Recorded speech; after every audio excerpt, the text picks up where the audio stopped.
happening, everybody, and welcome back to the True Gamer Podcast, a podcast hosted by two gamers for you, the true gamers. I'm one of your hosts, Eddie, along with my bro, the inverted gamer himself, Sheps. How's it going, bro? It's going good. How's it going with you? I was gonna say something, not mean, but it would have come off mean. I was gonna be like, because I'm on a God of War hype at the moment, I was gonna be like, the Atreus to my Kratos, and it's like, yeah, but that's kind of dickish. But then again, I remembered you're my mate. We're dicks to each other. Yeah, but I feel like giving yourself Kratos is like, that's the bit. I don't mind being like getting shit on, but hey, like, you're Loki. Oh, it's not so bad, you know, quite a cool character. But it's like, yeah, but then you're Kratos. All right, I give myself Kratos. It's weird, man. Yeah.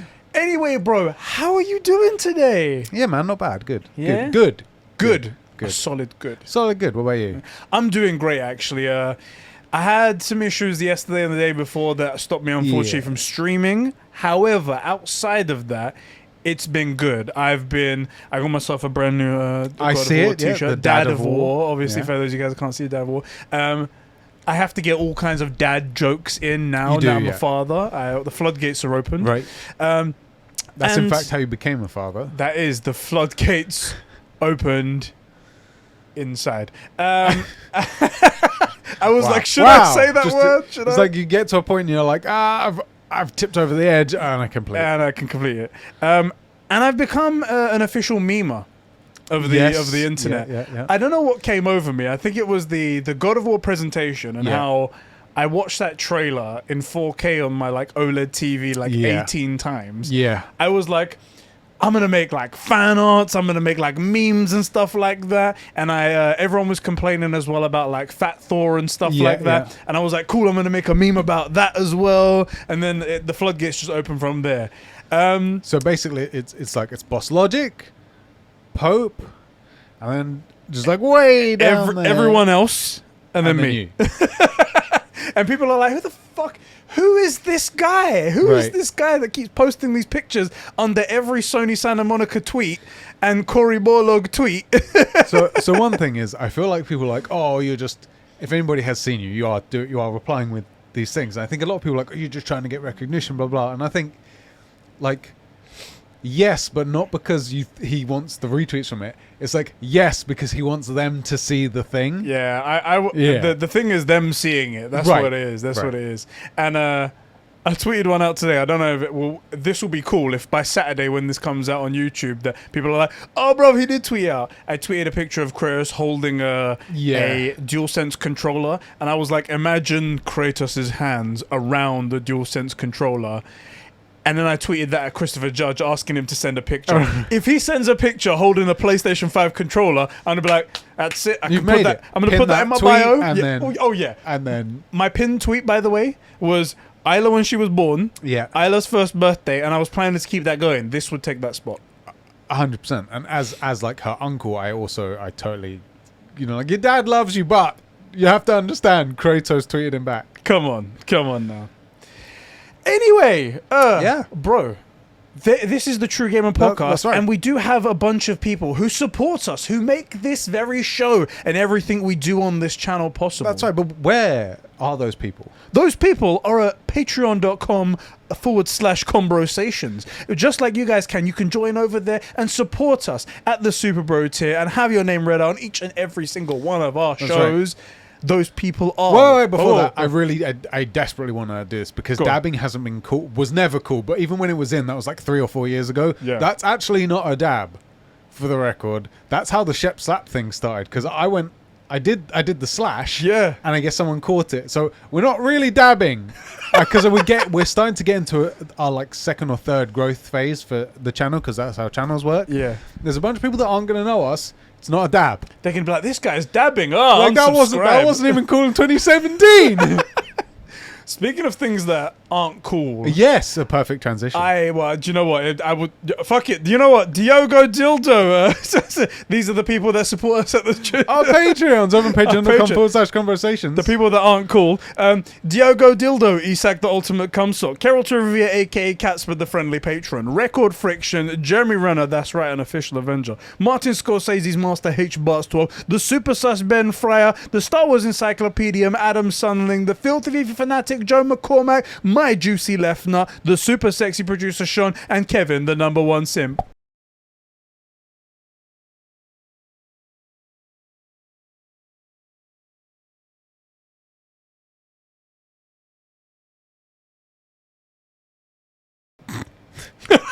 of Xbox. Thank you guys so much for keeping the lights and mics on and the gaming going here at Conbrosations. It's too funny. It's never gonna not be funny. Nothing's gonna stop it, because what could stop it, right?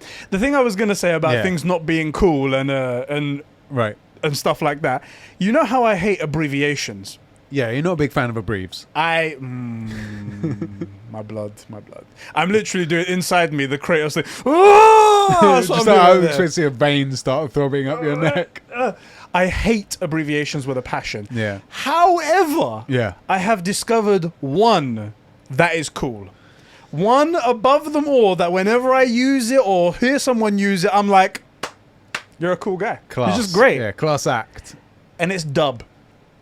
Oh yeah, that's a fat dub, bro. That's a big dub right there. Yeah. W, because it's a play on two things. One, it's an abbreviation of a word, and it makes you sound like hip and cool and well with the people. Well, it's a double abbrev, isn't it? Because you got W for winner to the W to dub, exactly. Yeah. And also, it's a mock on the letter W in the first place. Because I've always had a fucking beef with that thing. It's a double letter. It's a double U. And it's not even a double U. It's a double V. But it's called double U. Also, bullshit. It's a Z tier letter. Shit tier. In fairness, we have quite a few shit tier letters. True. N is just a sideways C. Yes. M is just a double N. Z is a capital N on its side. R is just an N that hasn't finished. True. There you go. True. E, A, C, O are basically just someone got lazy. Right. Right in with your shit tier. Rank the letters from 1 to 26. Rank the letters, guys. I want one of those, those video game ones where they're like S tier, A tier, and then Z tier at the bottom like that. Do you want to hear something really stupid that I actually really wish we hadn't done? You see like old pubs, it's like ye old something. Yeah. Well, apparently it's not ye, it's the. And that Y, that fancy Y, we used to have a letter for the sound. So I can't remember what it's called, but that's that's the. So they were walking around going, but that makes sense. Yeah, it's the pub. The old pub. And we look at it and we're like, ye old pub. But it would make sense to be like, okay, that letter makes the sound right? Yeah. Whereas now, you imagine trying to learn English now, you're like, T, H, so it's No, actually together that's a right? Just give us the letter. Let's take the letter back. Yeah. Anyway, it's actually a gaming podcast. This is actually a gaming podcast. Have you been gaming at all? I have been gaming actually, so yes I have. So after playing a bit more of Ghost of Tsushima's director's cut, getting a few more of the trophies and stuff like that. Typical. We played a little bit of Ghost of Tsushima Legends. Yeah, we did. I played a bit more on my own. The new mode that they put in there. What's it called? Played the Legends Rivals. That's it. Which is where you, by yourself, go up against one other person in a dueling match. Yeah, 1v1 basically. Combat, PvP. No, it's not that. Sucker punch. I will say, we played it. I had a good time. We played 4 or 5 games. I liked it. Once we got the flow of it as well. It didn't all go smoothly. Like my profile has been deleted somehow. How did that happen? I don't know. You was at level 1. I was way higher. You were about mid-level, and I was somewhere in the upper ranges of stuff. I was getting into the blues and purples and stuff. Yeah. Like my overall key, I think it was. I had my I was running the Ronin, like the healer, because I just like utility. And we come to it. My guy's just fresh. Yeah. None of my skins are there. None of my unlocks there. So that was awkward. Because I couldn't use a bunch of stuff that I had. Yeah. But it was good fun. It was good fun to know you are messing up the other team. And I get it. I just feel like it's good proof of concept to show that people do like messing with other people. And maybe take that a step further. Maybe it doesn't need to be quite so many people. Let's say one on one team and one on the other team, hypothetically. Interesting. Right. Yes. And then, much like in the core game, I would actually pit those two players sort of again head to head against each other in some sort of duel or something? Yeah, you'd want to keep the map and the competitive sphere small. So I think there's scope for that in the game. We did get to it. So use the dueling rings, which in the game they instance you into those duels. You can't leave the ring when you're in there. So those instances as assets already exist. And so do we know this because the AI attacks you. So does your hitbox. Yes. So I would just take functionally just two djinns, right? Put them into the same instance, and allow their swords to hurt each other. Is the way I would do it, probably. Interesting concept there. Concept. In some sort of, like, let's say PvP 1v1 duels. Well, to be honest, you haven't. This is the thing. Whenever you have an idea like this, a good idea, you should be very vocal about it. You haven't mentioned this many times. It's an idea that just came to me today. Okay, and I'm not going to die on this hill. I couldn't imagine you tweeting Sucker Punch for consecutive days back to back, asking for said feature. I am actually legit going to find whoever is in charge of the duels and ask, like, did you ever consider this? Like, and not in a internet shade throwing kind of way, but, like, seriously, has anyone considered this? Not in a change Sonic's face kind of way, right? But you know, like, I'm genuinely curious. Have any of you considered this? Because it kind of feels like you haven't, and it's all there. The only thing they don't have is a balancing system to, like, for perks and stuff, right? Which I came up with. That was like my tip of I think this would work as a pick 21 point buy system. You know, like 7 points for the Dance of Wrath and stuff like that, right? We don't need any of the other stances, so it's all the sword stance against water. So, like, 1 point for this, 2 points for that. But they're not doing it. Certain amount of points for charms, and then the rest is all cosmetic. Just frickin' let's frickin' do it. Sucker Punch, please, it's there. And the worst thing. I'm sorry we took us down this road, guys. The absolute worst thing is in the frickin' expansion, in the director's cut, there's a dueling ring. Because they're like, people loved duels, and part of the update was you can replay the duels because it's probably the highlight of the game. And they're like, yeah, look, fight these random NPCs. No, why? You were so close. You were so close. Anyway, so much potential. I've been playing the game as well. I've really enjoyed the director's cut, and I did actually really enjoy Rivals. It isn't what I wanted, but it was good fun, actually. Yeah, it was good fun. I like that a lot. I would like to get back into it. I'm so fucking busy all the time. We're both busy. We're just busy people, but that's how it goes. I did play one other game, though. Yeah? I have started Deathloop. Yeah. The game that we haven't heard anything about. No. Sort of came in under the radar. PlayStation, I don't know what they had against this game. Maybe because it's owned by Bethesda and Bethesda owned by Xbox, that they just didn't advertise it. That is a weird one. I do feel like, despite us knowing about it... Yes, because we're in the medium. We weren't marketed it the way they would do it for any other game. No, it's just not been anything about it. You'd think that at, like, State of Plays and the showcase and every time they opened their mouth, Deathloop would come out. They've really never showed it at all, and they haven't showed, let's say, like, the same footage for it every single time. Which is exactly opposite. They did all of that. They did all of that. Every opportunity they got. Sony was like... It's on buses. It's on the side of bus stops. It's everywhere. And the best thing is, I watched... we started to put up like the first hour of games. Because it's a resource for other people to, like, check out the game. But also, if we ever come back to it, a lot of the stuff we would want to show is generally in that first hour. Yeah. I still don't know what the game is. That's the thing. You need to be in it to understand it. But no marketing or no video has ever taught me anything. So I'm in the game. Yeah. And I am here to tell you guys that Deathloop is actually very good. And it's a very, very good premise. There's a very, very good game in there. It's just the marketing is awful. That's and terrible. They mentioned it way too much. And nobody... And what it was that they showed the first thing. They were like, oh, that's interesting. We want to see more. And then they piled on with another trailer that didn't teach anyone anything. And then they were like, okay, well, let's explain it again and again and again. Well, they also changed their message. Like, the first stuff we saw of Deathloop, which I was really interested in, it was like, there's two of you. You're in a time loop. One wants to break out. One wants to maintain it. And it's like this chick who, like, wants to maintain the time loop. And you who, like, I can't remember what they told us about the guy's story, but, like, it seemed compelling. Wants to break out of this loop. And I was like, okay, that could be really interesting. And then the next thing we saw from it was like, wait, is this Destiny? Or, like, I can't tell. What's the game now? I couldn't tell either, honestly. The only time I knew what the game was and made me pre-order it was when it got close to the date. Some, like, YouTubers that I follow got previews of the game. Okay. And they could talk about what the game's basic premise is. And I was like, that sounds cool. I want to play that. Pre-ordered it, playing it. I'm loving it so far. Cool. Let me explain to you exactly what the premise is basically. So you're on this island, and the island is stuck in a time loop.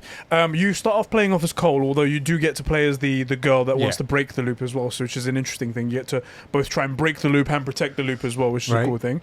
And what it is, you're on this island, and there are these 8 people they call visionaries, but they're like part of the system of the time loop. Okay. And the whole rule of all the NPCs and everyone on the island is to protect these visionaries because they keep the time loop going. Right. And I don't know what's at the end yet, what like the big governing force is. Yeah. I'm going to get there obviously and find out. But you've got to try and kill these visionaries all in this one day.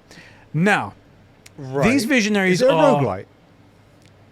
Essentially, but it's got a different spin on it. It kind of sounds, in a weird way, it kind of sounds like Returnal in a way. It almost is, because when you die, you do lose a lot of your stuff, and you can come back and get things and whatnot. But the way it works is that, like, you also have this element of a different day and night cycle as well. So when you die and you wake back up, it's a different time in the day. Right. The way that that's interesting and plays a part in the gameplay is that the visionaries aren't just people that stay still in one place, wait for you to kill them. Right. They move around the map. They go around different places. Yeah, they got stuff to do throughout their day. Exactly. So what you've got to try and do is try to kill all of the visionaries all in one day, but try and figure out when's the best time of day to attack this guy, and then that guy, and this guy, so you can chain react and go to all of them. Midday, Visionary 1 is in the middle of the military base, but by 3 he's going to take a shit in the porta potty. Exactly, that kind of, and then you try and like work it out in a way that you can kill them all sequentially and then break the loop. When you say in one day, do you mean like one day as in one life? No, one day in the game. So you can, I think, I haven't done this yet, but I think you can end the day without you dying. So like the time runs out. So basically there's a time limit on it. There is a time limit. In like that 12 minutes kind of. Exactly. It's a bit longer than... It's longer. Sure. I haven't found the end yet, and I've done some long playthroughs. But you get that. Each one of the visionaries as well, they have an ability. They've got this thing called a slab, essentially this like block, and it like magically hovers around your hand and goes into your arm. Okay. And each one of them has an ability. One of them might be invisibility. The other one might be teleportation. And when you go and kill that visionary, you've now got that power. Cool. And then you can use it on the next guy and the next guy. And then by the time you get to the last one, you're fucking souped up. Right. However, you do only have one life, but you can pick up something called trinkets, which is sort of like a buff. Yeah. And I've got this one that gives me 3 lives essentially in total. So I could die. It rewinds like a couple of steps back to where I was, and then I can go again.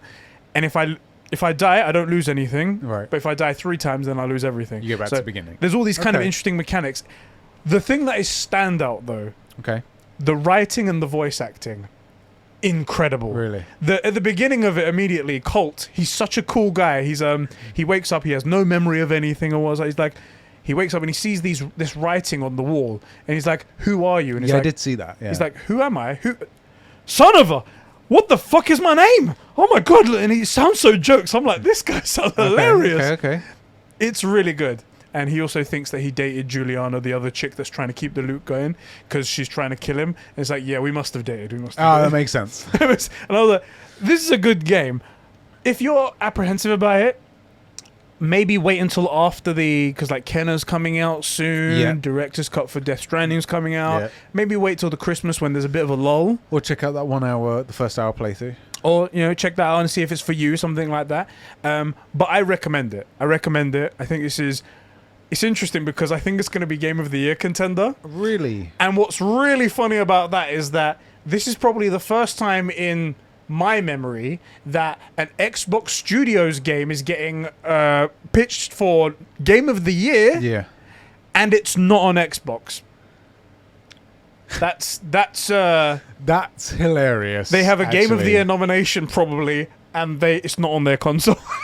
That's actually brilliant. That's fucking so mad, funny right? to me. Sort of a tangent. Yeah. Have you finished Returnal? No. So I got stuck in it with Returnal, like a point where I was like, fuck, I just can't get past this. That's going to be my Christmas game. Cool. I'm going to get back to it, and probably this as well, because I'm going to dive into Kenna, and then I'm going to dive into I'm looking forward to Kenna. Death Stranding. I think this is going to be one that I play a little bit now, and then I'm going to go, right, I'm coming back to you when it comes to Christmas lull. And I'm going to be all up in this. And Returnal as well, because I've seen people get the platinum on it, and I was like, all we need to do is really beat the game, and then a few collectibles, and then you're done. Right. And I think I can do it. Yeah. Fair enough. Yeah, that's cool, right there. Have you been playing anything else other than the Ghost of Tsushima we've been playing? Actually, I have jumped on and played, which is kind of a change of pace for us. I played Apex and Splitgate a fair bit, not a lot. Yeah. But I've jumped, I don't know, 10, 20 games on each. Nice. In the last sort of week or 2 weeks, which it's made me go like, oh yeah, multiplayer games. That's right. I used to like these things. Although I'm having a very interesting experience, which is I'm either back to my old self and just nailing everyone. Yeah. Or getting shit on, and there's no in between. Really? I do not go like 11 for 12 or something like that. It's either on a lobby of noobs or MLG players. This is the thing. I've done well against really good players in both of those games. And then there's games where I'm just getting shit on. I'm like, there's no way these guys aren't better than me. Yeah. And I can't land anything. My aim's all over the place. I don't know. But it's been good fun to like sort of just jam some mindless shooters. Good. Yeah. Oh, that's good. Bro. Yes. This is the True Gamer Podcast. That's right. Coming to your eyes and ears every Saturday, Jordan, who would tweet us right now today. Coming to your eyes and ears every Saturday here on youtube.com/ Just search for the True Gamer. Just search for that. Let's not talk about that. And if on podcast services around the world, if you just search for the True Gamer Podcast, you can find us on everything. Spotify, Apple, whatever it might be. Which, by the way, on those podcast services, please, seriously, if you do enjoy it and that's how you choose to get the media, like, rate it the top thing of whatever it's on, because it really helps a lot. Exactly. If you do enjoy the podcast, rate it 5 stars on places like Apple and things like that. If you do like the video, hit that like button, and why not subscribe to the channel, hit that notification bell for occasional notifications from YouTube when we do upload something. Oh yeah, if it decides to show you one day, it's just going to be like, I got one of our videos 3 days late. That's perfect. Thank you, YouTube. Thank you, YouTube. But it helps us out over there. And if you really love what we're talking about, if you want to interact with us, write in the comment section, because it's awesome like that. If you, however, do think that we do amazing work here, and you do want to go that extra mile, and you do want to support us just that little bit more, you can head over to patreon.com/Conbrosations, where you can kick us a couple of bucks a month and get things like the True Gamer Podcast early at the $5 tier and become a True Gamer. You can get the True Gamer Plus, a supplement show to this podcast, for just $1, and the Conbrosations podcast, which is our no filter podcast where we talk about anything and everything exclusively over on Patreon there. However, if you don't want to do that, if you don't want to kick us a couple of bucks, we get it. We're fine. It's okay. It's your money. Just sit here and enjoy us. We love you the same regardless. Don't worry about it, guys. However, there are a group of people who are awesome and do donate money to us. Yeah. Those people over on patreon.com/Conbrosations who cyberbullied us. They said, we want more gaming. We like to jam, and you're the best jamers that we know. That's right. And if you don't make a gaming podcast, we're going to riot. That's it. We're going to burn down the Discord, linked in the description below. And we're going to come to your house and let you know. That's what they said. They threatened us. And then we took it to the FBI, even though we're in England. They were like, why are you here? The FBI were like, well, they're right. You are true gamers, and they like gaming, so you should do the podcast. Case dismissed. That's what they That's right. Those people, those true gamers are Jeremy Horde, Sheps is crusty right now, Cats Bacoral, Isak Manny, Record Friction, Tobias Forge, please release the new Ghost album, Sincerely Adam, Kevin Crow, Super Whale Ben, Joe McCormack, GC Nightwalker, Diogo, Jack Nicholas, which is definitely the way to say his name, you absolute thithering thothage, aka Zacchino, Bada the boom, I bada the boom, I bada the bing. Cool. Right.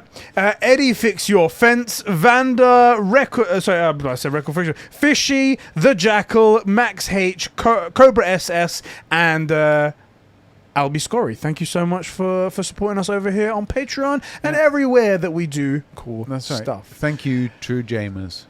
Bro. Yeah. Now is time for your favourite segment of all time, Correcting Conbrosations. The best segment.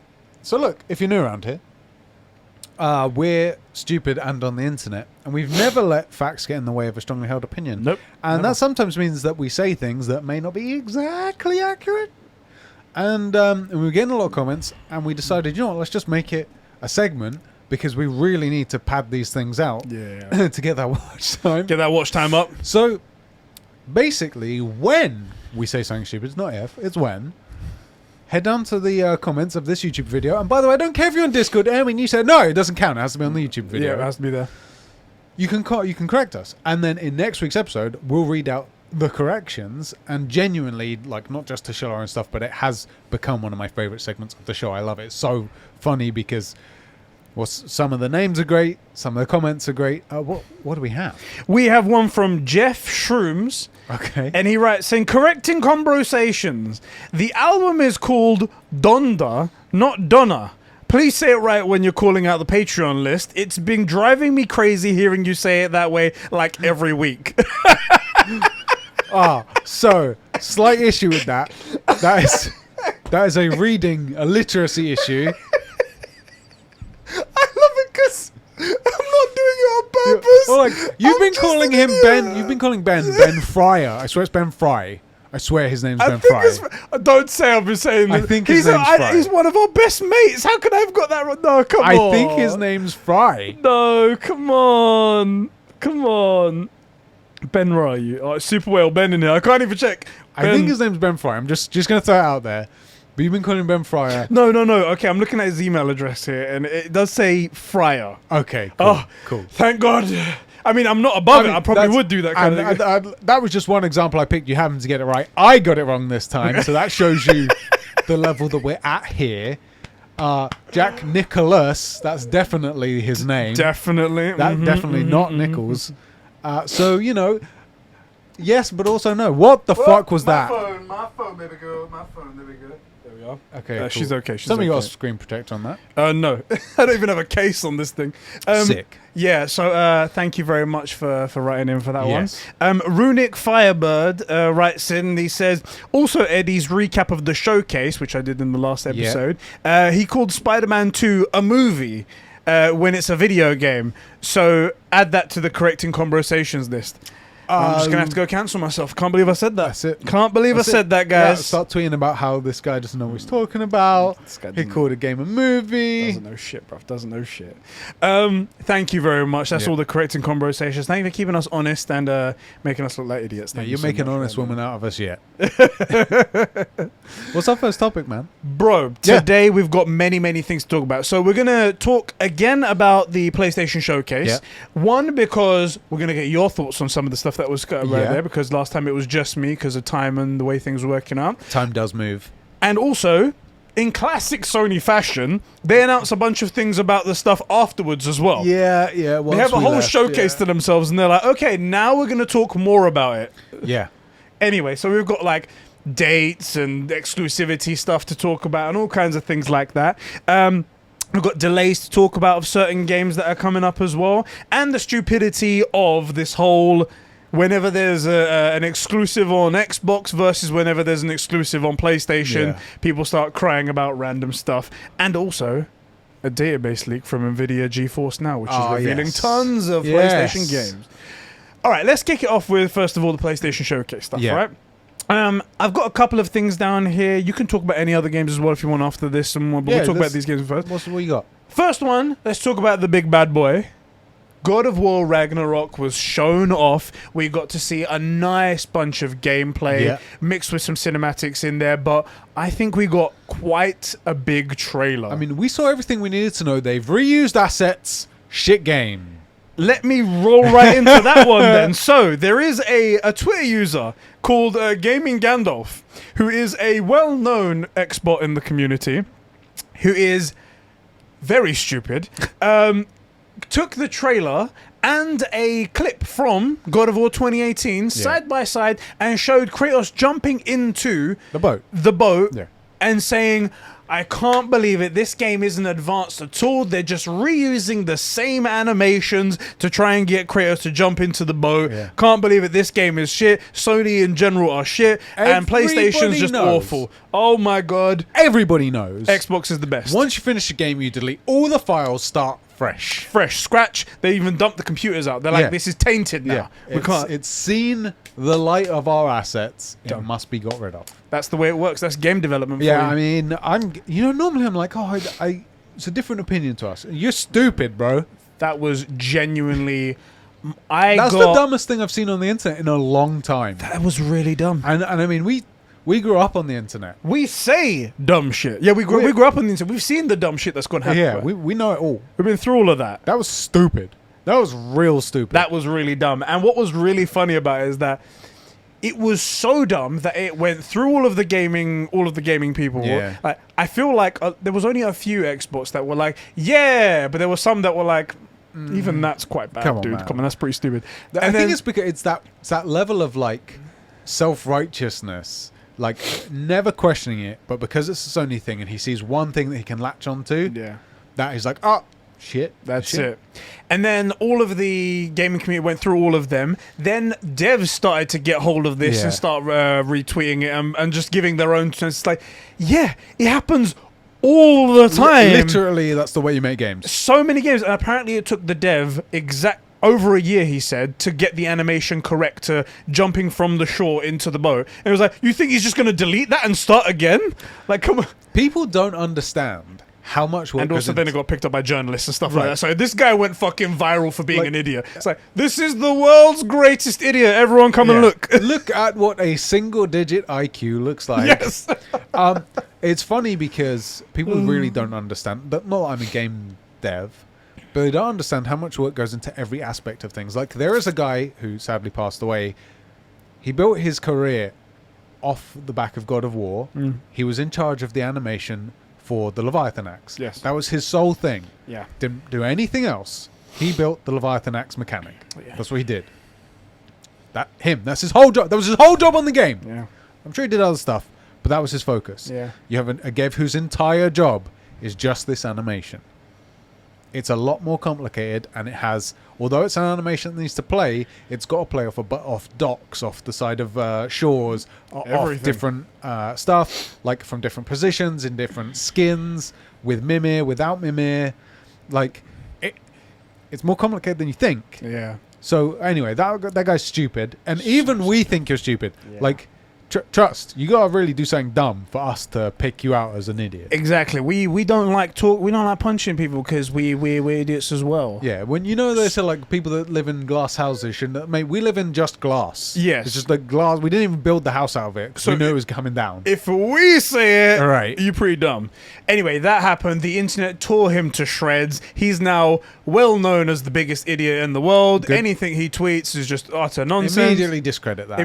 Discredited. So I'm glad, because I'd seen him pop up a couple times and I'm like, this guy's that is the dumbest thing. So dumb. Just on the thing of Xbox, it's sort of tickling me again about Deathloop potentially being a game of the year. The contender, and it's made by Bethesda, owned by Microsoft, and they don't have it. That is just so bad. There is also some shit that I'm seeing as well. So the Metacritic is getting review bombed by like users and stuff like bots. that. But by both Xbots. The thing is, it's stupid people on both sides. There's Xbox like going. We saw that for Miles Morales, though. We've seen that for a bunch of games. People are idiots. The people on the Xbox side are like, this is the last game you're getting from Bethesda, so enjoy it while it lasts, ponies. Don't care. And then there's people on the other side going, it's made by Trasher Xbox Studio, which means it's trash. And it's like, okay, you guys are all idiots. The real irony, and the even funnier side of it, is potentially Bethesda's first new good game since Skyrim. Yeah. As an Xbox studio, and it's not on Xbox. I mean, there's a lot. That's actually kind of funny. Like, you couldn't make that up.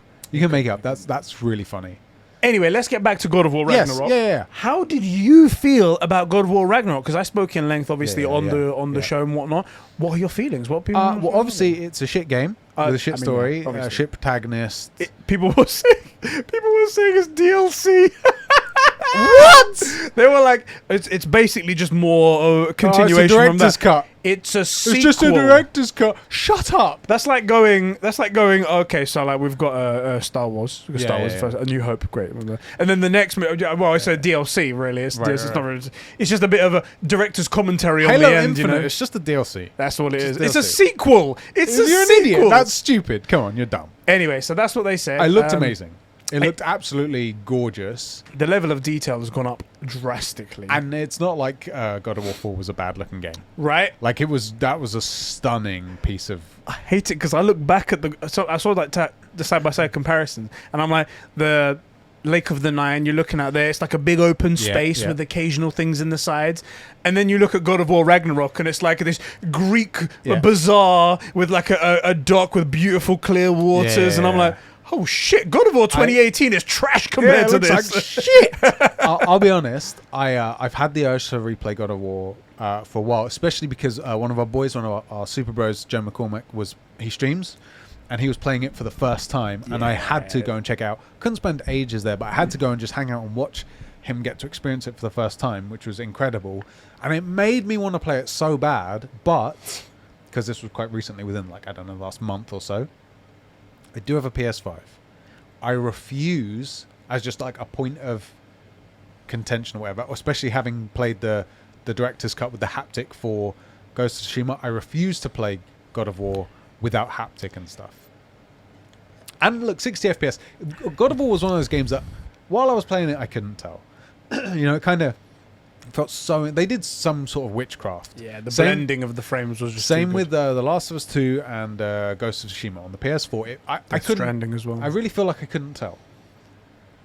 I refused to play that game without haptic and all the upgrades. And I know it's coming at some point, but I am itching to play it again because I was just watching like, man, I need to freaking play this game again. It's so good. I mean, it really is the best game ever made. Yeah. But I'm not doing it. I refuse to do it without haptic. And by the time that comes out, there's God of War 5. Yeah. And I need to know. I don't know when they would do it, if they are planning to do it, because it's... And 2022 is so close. It is and then really at what close. time do you do, and for what reason do you just go, okay, well, here's the update for that? Release it as an extra to God of War 5. Hey, I'd do it. That'd be a good time to do it, I guess. And I know everybody says, oh, you guys are just want to throw money around. I'll pay $15 for it. I'll pay the money. I want to play the game. Full DualSense support. God of War 3D 4 audio. is worth the money. If the only way for me to play it right now was to buy it for $70, $75 or pounds or whatever, but I got it with the haptic and 3D audio, it's that good. I want to play it. I want to play it with all that stuff. I'll pay for the privilege. I want it. I want it. And 5 looks good enough as well. How do you feel? I don't know if you heard about this. How do you feel about the fact that it's not Cory Barlog that's actually doing the director role for this? He's now moved to studio director, where he's controlling sort of everything above, and his main focus is director of the brand new IP that they're working on behind the scenes. We don't know what's going on with that. And it's now this Eric Williams guy who has been working on every God of War since the beginning. God of War since the God of War 1, And the guy has spoken his thing. He said he seems very passionate. How do you feel about it? I don't think it's a big deal. I think what a lot of people don't understand, I think we understood, same with like Neil Druckmann, is that they don't make every decision, right? They just sort of okay stuff. That's they're as the lead on the project, they're the final say, and even that sometimes goes over their head. So I think Cory got all the credit, but he didn't do all the work, if that makes sense, which isn't a dig at Cory or anyone. And he's also still in the role, so he's still going to kind of have the final say. And you think what? You think they're going to keep him out of the loop? Come on, no. So I don't think it's a big deal. You've also got a guy in there that knows Kratos and loves it, obviously, that has seen Kratos had an evolution in the first 3 games, and then what we got from 3 to 4, enormous jump. No one wants to go back. No one wants to go backwards. They turned Kratos from this like last action hero type of like 2D character into this really fleshed out person that we love. And I think I forget his name. What was his name? Ian something. Eric Williams. He gets Kratos. He knows it. he knows Corey. Like, I don't think it's a big deal. I'm looking forward to it, and everything we've seen, which isn't much, feels like they get it. That's the thing. We got the information in the same stream, because they did it like right at the end. They sort of tacked it on. But when people saw the trailer, no one said, "Oh my god, this is drastically changed. This is changed in tone. What's going on?" Completely. It seemed like it was just another. It was a direct sequel. It was going to be more of awesomeness. Granted, we only saw a first glimpse, and it's, have to process stuff and stuff like that. Yeah. However, I did go and listen to a bunch of interviews. Yeah. So Cory Barlog and Eric Williams have gone and done interviews with other people. See, that's where you and I differ. Yeah. Is you love to find, no spoilers, but you love to like listen to me. I want to go in as cold as possible. My concern was mainly with him, because I was like, it's because I love it so much. Yeah, I'm like, is this going to be the moment that breaks it? Is it going to be the moment that just everything turns into rubbish and whatnot? And so I went like, I want to get a feel for this guy. The way he was talking, the way they was bouncing off of Cory Barlog and everything like that. These guys described their relationship as like they're always working together, and they're always giving each other a bit of shit, and they're always going back and forth, and they're pushing each other to be better. Yeah. And everything he says sounds like Cory Barlog as well. And I'm like, okay, I'm sold. Personally, I'm sold. I feel like this guy's got a good idea. He's got a good vision, and he's going to do good by Kratos and Atreus and everything like that. Yeah. So I'm cool with that. I'm sold on that side. Yeah, he's sort of like the Santa Monica version. Well, this is a bad example but like Jason Statham, for who they brought back on for Halo. Yeah. He's been with it since the beginning. He knows the story. He knows the characters. Like, he knows. And unlike Jason, he's been working. He worked on the last one, which didn't flop. So like, I think it's a good move. There's nothing wrong with it. Basically, Corey got promoted. He didn't get, like, I think people make it like, oh, Corey's not on the project anymore. No, he got promoted because he did such a good job. Like, I don't see any problem here. And at the end of the day, if Corey wanted to, if he was like, no, I don't want the promotion, I actually want to stay with this, or if like he thought, okay, I've already set this on the right path, I can steer this game into the right thing. You think they would have gone, no, you can't do that. Right. Stay where you are. Right. Whatever he wanted to do, they let him do, right? And also, again, like the interviews that I'm saying, Corey didn't leave, or like he wanted to leave. He got set on the right path. And I think what he actually was doing was like, I created this thing, everyone loves it, it's great and whatnot. I can also help someone else achieve greatness as well. Yeah. So I can give them this IP, but I'm going to give it to someone who I know is going to treat it with respect. Right. And then they can make their name as well, much like how Corey made his name with this. Yeah. And I think that's quite admirable. That's quite admirable that you just don't keep it all for yourself. Yeah. So that's really good right there. So yeah, that was God of War. I'm really excited. Yeah, it looks... Oh my God, does it look good? And I haven't seen it on the OLED. I'm on the... Oh, watch it. I'm on the verge of doing something quite bad. I'm on the verge... What's the collector's edition going to cost? Oh, we don't know yet, but you know it's going to be mine, whatever it is. Right, you're saying... a kidney! I assume you're saving up... Hey, look, you got 2 spare in Isla. There you go. Right, that's the real reason, mate. I need to get a kid. You do need to get a kid. They're little kidneys, but I'm sure they'll like it. I'm on the verge of buying a real-life, full-sized, made from metal and wood, that why you replica Leviathan axe. How much is it? Too bad. It's $260. Oh, that's nothing. I thought you were going to be like, $700 or $800. Nah, it's $260. There is a box you can get for it that's all made of wood and like runic, like that. But that is... You're never sticking it in the box. It looks good in the box, right? Okay. And it's like got a velvet insider, but it's an extra like £200. Exactly. Right above my desk. Hang it there. Beautiful. But what do you need? I'm this close to getting it. I feel like... Also, think about it. I'm just waiting for someone to close my fingers and then someone breaks in at night, right? Yeah. You and me, like as we are now... They get done in with whatever you can find to hand. But imagine appearing in court. Yes, Your Honor, I did kill him with a replica Leviathan axe. I did, with honor, kill him with a weapon. What weapon is that? And I just reach out my hand, and then a Leviathan axe comes to it. Right. And then he's like, well, shit, I mean, the guy's a badass. Just like quietly up from the judge saying, that's so fucking dope. Oh my God, fucking hell. That's so sick. Oh, that's so sick. Right. So... that's the real reason why I'm buying it, actually, for protection. Right. For protection. It's home defense Leviathan axe. Exactly. I have to register it with the police. All right. Leviathan axe. What the fuck? Yeah, that's right. One guy's like, oh, from God of War, blood. Just like the burglar's mum. Just like, it's how he would have wanted to go. It's how he would have wanted Look, I feel like I can't tell you that it's a bad idea, but it's definitely not a good idea, but it's also not a bad idea, you know what I mean? But you also have Christmas coming up, and you're going to spend a lot of money on Isla, and she's not going to remember it. You're going to waste a lot of money on Isla's first Christmas, let's be honest. True. Because she is not going to remember any of this stuff. She's got a lot of toys already as well. What I think you guys should do is just do the Christmas pictures now, while the light's good. Right? And just tell her this is what we did. This is what we did at Christmas. And then she's never going to be like, well, where's my first Christmas presents? Like, they got chucked out 2 months later when you grew out of them. It's like, you're 28. Shut up. You're 28. You're getting ready to meet a boy for the first time. For the first time, yes. First time. So, look. Is she going to have more sweet memories with her first Christmas, or with that Leviathan axe coming to her wedding, letting the groom know that if he freaks about, walking her down the aisle, one hand with her, one hand with the axe like that, just... That's right. And not even the wedding music. I feel like it would just be... actual choir. They're in the background, just like... I feel like I've done a bad job of trying to talk you out of this. Yeah, you've done a quite bad job. I'm even closer now. The thing is, it's really easy to spend somebody else's money, and I'd love to have one. So... I'll inform my girlfriend today. Yes, so the next game that was at the PlayStation I'm just saying showcase. she's back at work, innit?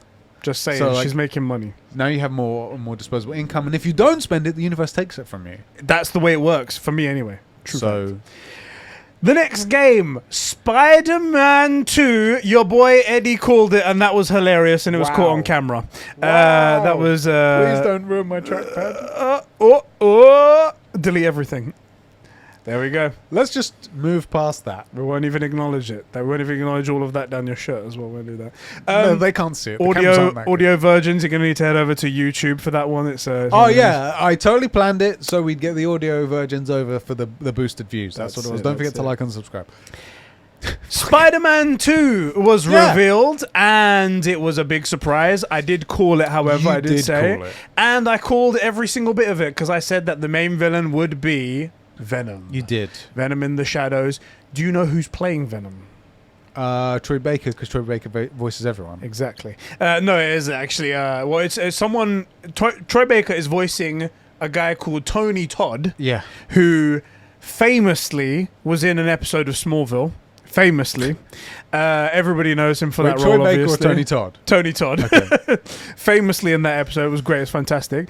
And he also played Candyman in the classic movie Candyman. Oh, okay. So, and he's fucking fantastic. After the thing, he posted a video on Instagram doing the whole like, we are Venom. Right. And I was like, yes, this guy has got it nailed down. It's good. He's an older man, so he's not going to be doing mocap or anything like that. But he's doing the voice, and I don't need to mocap Venom as a full CG character, right? Exactly. Could be anybody. And he's going to be like 8 foot tall, so it's like, okay, we just need to get. All right, what's Christopher Judge doing? What's it? Even him, I don't know how tall he is, but he's not 8 feet. Exactly. Anyway, yeah. So that's who's going to be doing it. How excited are you for some Spider-Man 2 action? You called it. Spider-Man games have been great since like PS2 was the first one, I want to say. Yeah. In fact, I think the best one in my memory had Venom in it as well. So yeah, they're going to be great. Obviously, like Spider-Man PS4 and Miles Morales have been brilliant. That's a good point as well. They were playing as Peter Parker and Miles Morales. Yeah, it's weird. They kind of like both into one. Obviously, they listened to us, to me, to our idea. Except they didn't go with my my leapfrog of like a Pete game, a Miles game, a Pete game, a Miles game. They just slapped them in the same game. Yeah. I think they could still be going for it, where they're like, okay, now we have Peter Miles in the same game. Do you reckon they wanted to have one more game to properly cement him into it? Yeah, that he's a worthwhile character and really give us a show, and then we'll get a Miles game. I hope we do. Look, seriously, you're going to print money if you do a Spider-Verse game. Yeah. You're going to print money if you do it. And that's like Insomniac. If Insomniac look at this and go, yeah, we're going to print money doing this, you know it's going to really bang. So, which, by the way, just talking of Spider-Man and Miles Morales, you put up a tweet of the most purchased games for what was it? August. The last month. Yep. And Miles Morales was in there. Yeah, Miles Morales was still five. number 4 or 5 or something like that. Yeah. It's really impressive. What is there to play on PlayStation? Like, come on, guys, come on. Stop. Exactly. You're There's yourselves. nothing there, bro. There's nothing there. You're embarrassing yourselves. Yeah, I was really, really excited by this, obviously by my reaction video that we saw right there. You called it. The worst thing is, because there was no time countdown, we were out of sync. So you're freaking out, and I'm like, what? It's just the it's the both of them, it's cool, but it's not that cool. Oh, it's Venom! That's the worst part about the Sony showcase. They don't put a countdown. Yeah. We don't want an hour countdown. We just want a 15-second countdown. Yeah, so, like the first minute. So we can sync it up and just be happy. Come on. Anyway, that was really, really awesome. I like the fact that we're seeing Miles again. Yep. I love the fact that we got it's the Iron Spider suit with the arms. Yeah. However, it looks like it's on the normal suit. So maybe I think it's going to be like a backpack or something. Yeah, well, I was thinking, because in the first game, it was just added in as a little extra, a nod to the MCU Iron Spider. But it wasn't canonic. That's the word, canonic? Yeah.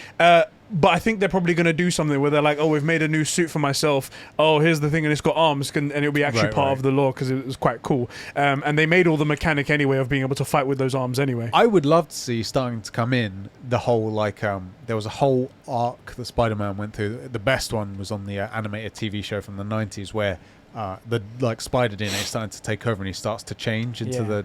Have you seen this? Do you know what I'm talking about? No, I don't know what you're doing. Basically, one of the things is he starts to become like a were-spider almost, where he's like a giant freaking Spider-Man. Like a nightmare fuel Spider-Man. Right. Like a were-spider in a sense, right? It was cool. It was very cool. All right. And I would like to see potentially as like a DLC mission or something, because it was just cool to see. Yeah. It was fun, and it was the idea of okay, Spider-Man's, because Spider-Man's one of those super pure heroes, right? It's just sort of perfect in that way. And then to take it oh no, actually maybe this gift is less of a gift, but obviously overcome it in the end. A smidge of a curse. Right, yeah. They did say it's going to come out in 2023, no months or anything like that, no Windows holiday, whatever. The one thing they didn't mention in the show is that it will be, and I hate that they have to say this because it's their own stupid fault, it's going to be exclusive to the PlayStation 5. What? Crazy. Crazy. Making games for your own console that people have bought. Because they never did that with Miles Morales, right? You could play that on the PS4. Oh, no, you couldn't. Oh, wait. Could you play for... Actually, I don't know. Yeah. You could, but they cut a bunch of stuff. So, the loading, it didn't load anywhere near it was very different, obviously. But still, it's... When they started off with We Believe in Generations... They never did that. And then they went and changed to this. They never said, oh, yeah, we're bringing out God of War, but don't worry, you can still play it on your PS3. Yeah. Right? Dumb. They never did that. So dumb. What are you doing? The next thing... Again, from Insomniac Studios, living up to the name where they just don't sleep. Oh my god. They just don't sleep. They just make games 24/7. If I could do that, I'd be okay. I don't sleep either, but I also don't make shit. You don't make anything worthwhile. I just watch weird stuff on YouTube. And hentai. Wolverine. Wolverine was announced as an Insomniac game coming probably in the distant future, because all we got was a CG teaser trailer of Wolverine sitting at a bar. Well, you say and that, pulling out the claws. The claws. You say that, but Insomniac have managed to make another Spider-Man movie, or starting on another Spider-Man title, right? But obviously they've done that from scratch. They don't reuse assets. Yeah, obviously. I'm sorry, another little dig. Insomniac are so good. Yeah. They are so good. And a steal at $230 million or whatever they paid for it. Yeah, $229 million. Oh my god. Ridiculous. Oh my god. Insane value there. That's how to properly value a company. Don't pay $7.5 billion for a company that hasn't made a single good game in 11 years. Yeah. And then the only good game they ever potentially make isn't for your console. I think... it's Insomniac, so we can kind of trust them, and I don't mean that we thought that about CDPR, but no one knew about The Witcher until The Witcher 3. They hit perfection with The Witcher 3, right? Yeah. Insomniac have been making incredible games, for 20 years, something like that. When did they get started? This is the problem. Insomniac have been making good games all the way through. Even the one game that misstepped was the Sunset Overdrive, but that wasn't because of the game being bad. Everyone said the game was fantastic. It's because it was on a console that wasn't selling. 93. So nobody played it. So 20 years. Yeah. No, 20, almost 30 years. Almost 30 years. Yeah. Almost we're in 2021. We're in 28 years they've been making bangers. Yeah. Right? And they haven't... This is the thing. They've never made a bad game. They've just made games that didn't hit. Do you know what I mean? Like, so Sunset Overdrive, everybody loved the game, but just no one was playing it. Yeah, no one could play it. It was on a console that wasn't selling. They said on Twitter that the game will be exclusive to PlayStation 5. Yeah. Good to hear. And full-sized game. I mean, Insomniac. So, like, 6 foot? We assume. Anything above 5'5" is full-size, regard. I'm going to say... that, again, Insomniac, they don't waste your time. No. Right? Like, anything that's in the game is worth doing, roughly speaking, right? I think they mean, like, it's going to be a good narrative game. Right. That. They're not going to say, base it in, like, I don't know, old England and give you, like, 40 hours worth of nothing just and 2 hours worth nothing. Of content, you know? And they also say that it will have a mature tone. Oh, thank God. Which is just music to my ears. Logan has never been a cuddly hero, right? His this is how I would describe Wolverine, right? A Wolverine, like the actual animal, like he's most known for unbreakable adamantium claws out of his arm, and then his superpower, which normally you'd consider like passive and here's a malicious take on healing, which is he heals so fast he can kill you. He can walk through any damage to kill you. Yeah. So they took this sort of passive thing and turned it to this like Wolverine's almost a villain. Yeah. You know, but he isn't. He's a hero. You know, not an anti-hero, but he is almost a villain as well. And it's so freaking brilliant. Yeah. Mature very much fits. Mature very much fits. I mean, he killed. Wolverine, like all the other good heroes, doesn't kill anybody. Never kills anyone. Those knives aren't really knives. No, and also he retracts them whenever he like goes into someone's chest. You don't see it, but they retract them. All he does is little pinpricks, and it's to let you know, hey, buddy, you should stop. It's like one of those movie prop knives where they just go into the handle. That's it. So, I'm very happy to hear this. In the movies, the hierarchy goes Logan, and then they never made any other Wolverine appearances, which is really sad. Really sad. But Logan was a perfect depiction of Wolverine. Yeah. Which was that slightly darker. Also, they had darker undertone. I watched it recently again with my chick. Yeah. And they reference the other movies, but they add this huge layer of depth to it. So, like Professor X, when he first comes in, when we first see them, he says, you know, when I first found you, you were fighting for money, addicted to barbiturates. So you're addicted to heroin and an alcoholic and stuff. He's an alcoholic now, right? And it's all that stuff you didn't know. He was just like a Marvel hero, you know? Yeah. Be like, oh yeah, like Wolverine was a person and had all this dysfunction. Like, man, I want to see that in the also the death animations are going to be incredible. I have to say, personally, I don't. This is just personally. Everyone be happy because I love Logan as well. I don't think they should go as far as into the depression state of Logan. I totally agree. I just meant that I want that some depth and darkness is appropriate. Yeah. I don't want it to be the comics and the TV series where it's like Wolverine only fights robots so you don't see any blood. You're right. That kind of thing, right? I'm so glad you also noticed that. I don't want it to be that. We got what you're trying to do. I know what you're trying to do, okay? I don't want that. Yeah. But I do want, like, the trailer, the picture you're seeing back there where he's got blood on his knuckles. Good. Great. We want to see a bit of grit. We want to see a bit of the rough side of Logan. Well, I mean, those knives are in his hand, right? They should be blood when they come out. They should be covered in blood, at least to some extent, when they come out. Like, that's the whole point. And, like, just little things like, it hurts to do it. Now, is it the end of the world? No, because he heals instantly. Yeah. And he's in a life or death fight 9 times out of 10. Yeah. But still, it hurts. Yeah. Right? Like, I want that in my Wolverine games. How do you feel about Insomniac's ability to do it? Freaking good. Yeah. Freaking good. Yeah. The only thing I think that I don't know what they're going to do is I doubt it will have What am I trying to say here? Let me think.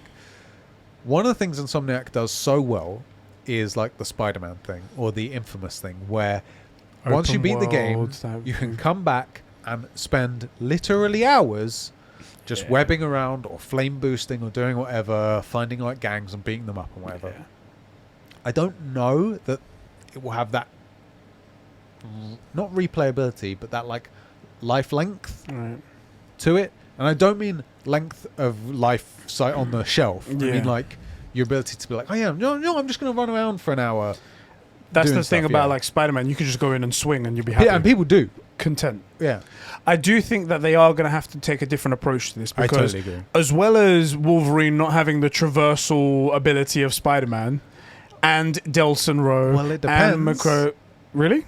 You think he can't climb a wall with those claws? I think he could. I think it'd be a bit less fun, because like swinging and like boosting is like one thing, and then climbing is another. I'll tell you what I would do for a movement mechanic doing that is I would give him an extra maybe 10-foot wall climb where he pulls out his claws and shing, ting, ting, ting, ting, gets in, and then add some level of like parkour for him, because Wolverine, what's really interesting is without the adamantium, he's super athletic. Yeah. What people don't realize is that adamantium makes him like 500 pounds. He's like a 200 kilo man or more, and also can't swim because of it, which I don't think they ever appropriately showed in the cartoons. He's a fully metal skeleton man. Yeah. But like without it, I mean, he has super strength. Like he could jump into a tree and stuff. Yeah. But he never used to because he weighs that much, you know? I think he can like lift cars and stuff. Like he's freaking ridiculous. So I don't have a problem with giving him some sort of like pretty serious athletics. And I think that could make it interesting. We'd need to set the map for it. I think map choice is going to be really big. Well, I was thinking that maybe because in my mind I thought to myself, all right, he can't do the same sort of traversal like Spider-Man can. I thought that maybe then they go down a linear path, a linear story, a bit like an Uncharted type thing, but not Uncharted jet setting, but just it's a story and you're going along. I totally feel that. Yeah. Or The Last of Us, or like Doom Eternal, where it's like sequential levels basically. Yeah. But you can do there's definitely some cool movement mechanics you could do within that. Like dropping from high places, he could again like sort of mantis wall running, stuff like that. I think that sort of cool stuff would be like if you're in an environment, like being able to climb off a wall, like pap, and then bounce off and then dive into somewhere. Both that stuff would be quite cool. There is something else that was in the trailer. Obviously, it was like 6 seconds long, so people watched it over and over and over again. I have to add dissected it. I have to add this. Talking about dissecting, I need certain destructible walls where he can shink, shink, shink, and cut through the wall. Falls apart. I need that in the game. You hear that, Insomniac? I'm sorry, I cut you off, but that's fine. I just wanted to. That has to be there. People have been breaking it apart and have noticed a whole bunch of things that tie to other properties. Yeah. One of them specifically that I think will be a very cool discussion point is that they saw a license plate that said Hulk 118. I think so. Yeah. Hulk 118. 181. Sorry, referring to an issue of the Incredible Hulk where Wolverine and the Hulk meet. Yeah. And also a character in it as well. Was it this one that I saw? Sorry, 1 second. That's okay. There was a. Also, because originally when we were first watching it, we thought it was Deadpool, because it looked like the bar from the movie. Yeah. I can't remember if this was the connection, but someone sent me an issue of a comic of Wolverine where he also meets Venom. Yeah. Now, big question. Wow! Oh my god, I didn't think about that. Insomniac are working on both games. Will we have the first comic book hero video game that connects? Dear God, I didn't think about that. Like also because we've had the same MCU. We've had the same look. They have the Miles Morales and Spider-Man PS4 asset, so that game will be easier to like. They've already got a lot of the starting blocks. Yeah, they have to start a lot of the stuff for Wolverine from scratch. Okay, however, they could totally have those crossover. They could also because does Sony still own both of them? Yeah. So then there's no issues with overlapping Ooh. I did not even think about that. This could happen, boys. This could happen. That's freaking big. I think freaking big. That is big, and it's the first time that's ever been done, because normally all of the IPs, they're all separate. They all want to do their own thing, and they all vary so drastically. But if they're in the same universe... I think a lot of people don't get this. So, we're doing Streamcast for What If, and in the What If Zombies episode, a lot of people are like, oh my god, Pete referenced Uncle Ben. That's the first time the MCU Pete has mentioned Uncle Ben. He's canon. Yeah. And people were flipping out over that. That was just one throwaway line from a character in a little hidden away series. Yeah. We're talking about 2 AAA titles from one of the studios, potentially either having stories that are linked or having the characters imposed in each game. Like that's massive. That's massive. Huge. That's freaking awesome. Yeah, I'm really excited for Wolverine. They did say they're in early development, but with the rate that Insomniac works, that's probably about 6 to 7 months out. They do not sleep. Speaking of Insomniac. Yeah. There's more? There's more? I hate... Well, not from Insomniac. I hate how the current thing is to hate on PlayStation regardless of whatever they do that's good. Like, all these people are going to be very happy about everything that comes out of PlayStation and everything that comes out of Insomniac, but someone has to say something stupid. Yeah. Digital Trends writes an article and says Insomniac Games is tied up in Marvel projects for the foreseeable future, but I hope it still has time for its own ideas. The article continues to go on how Insomniac has become a Marvel studio now, and Sony's probably not letting them have creative freedom to make the games that they want. Remind me again, 3 months ago, did they release a game called Ratchet and Clank? Surprisingly enough, they actually did. Okay, so and before the last Spider-Man game, the only Marvel game they worked on before, did they do an Infamous game? They did. That? They actually have done 3 Infamous games and about 13 Ratchet and Clanks. That's interesting. Also, I wonder. I doubt it though. Yeah. That anyone at Insomniac is a fan of Wolverine. That's another thing. God forbid they like the characters. God forbid they like working on Marvel games. God forbid they enjoy this. What definitely happened was a suit from Marvel and Sony and stuff came over and they were like, "You're gonna make us a Wolverine game now." When was Logan out? 2017. So a character that hasn't been seen for 5 years. You must what are you talking about? The dumbest shit. Also, one of the coolest characters ever created. One of the best. You think they don't want that? Also, there is a rumor that they're doing an Infamous 3, which would be the 4th Infamous game, but Infamous 3 back with Cole, right? That was the rumor. So, first of all, get fricked. You think they don't want to make... You think all these guys are like, oh man, we have to make an adult-themed, dark... gritty Wolverine game. Man, this sucks. I'm gonna look for another job. We have to make another game in comic book universe that's gonna be known as the great comic book. I got into game development to make the new Tetris. I got into game development to finally meet Mrs. Pac-Man. That's why I joined Insomniac last year. Yeah, not for these incredible formative what are you talking about?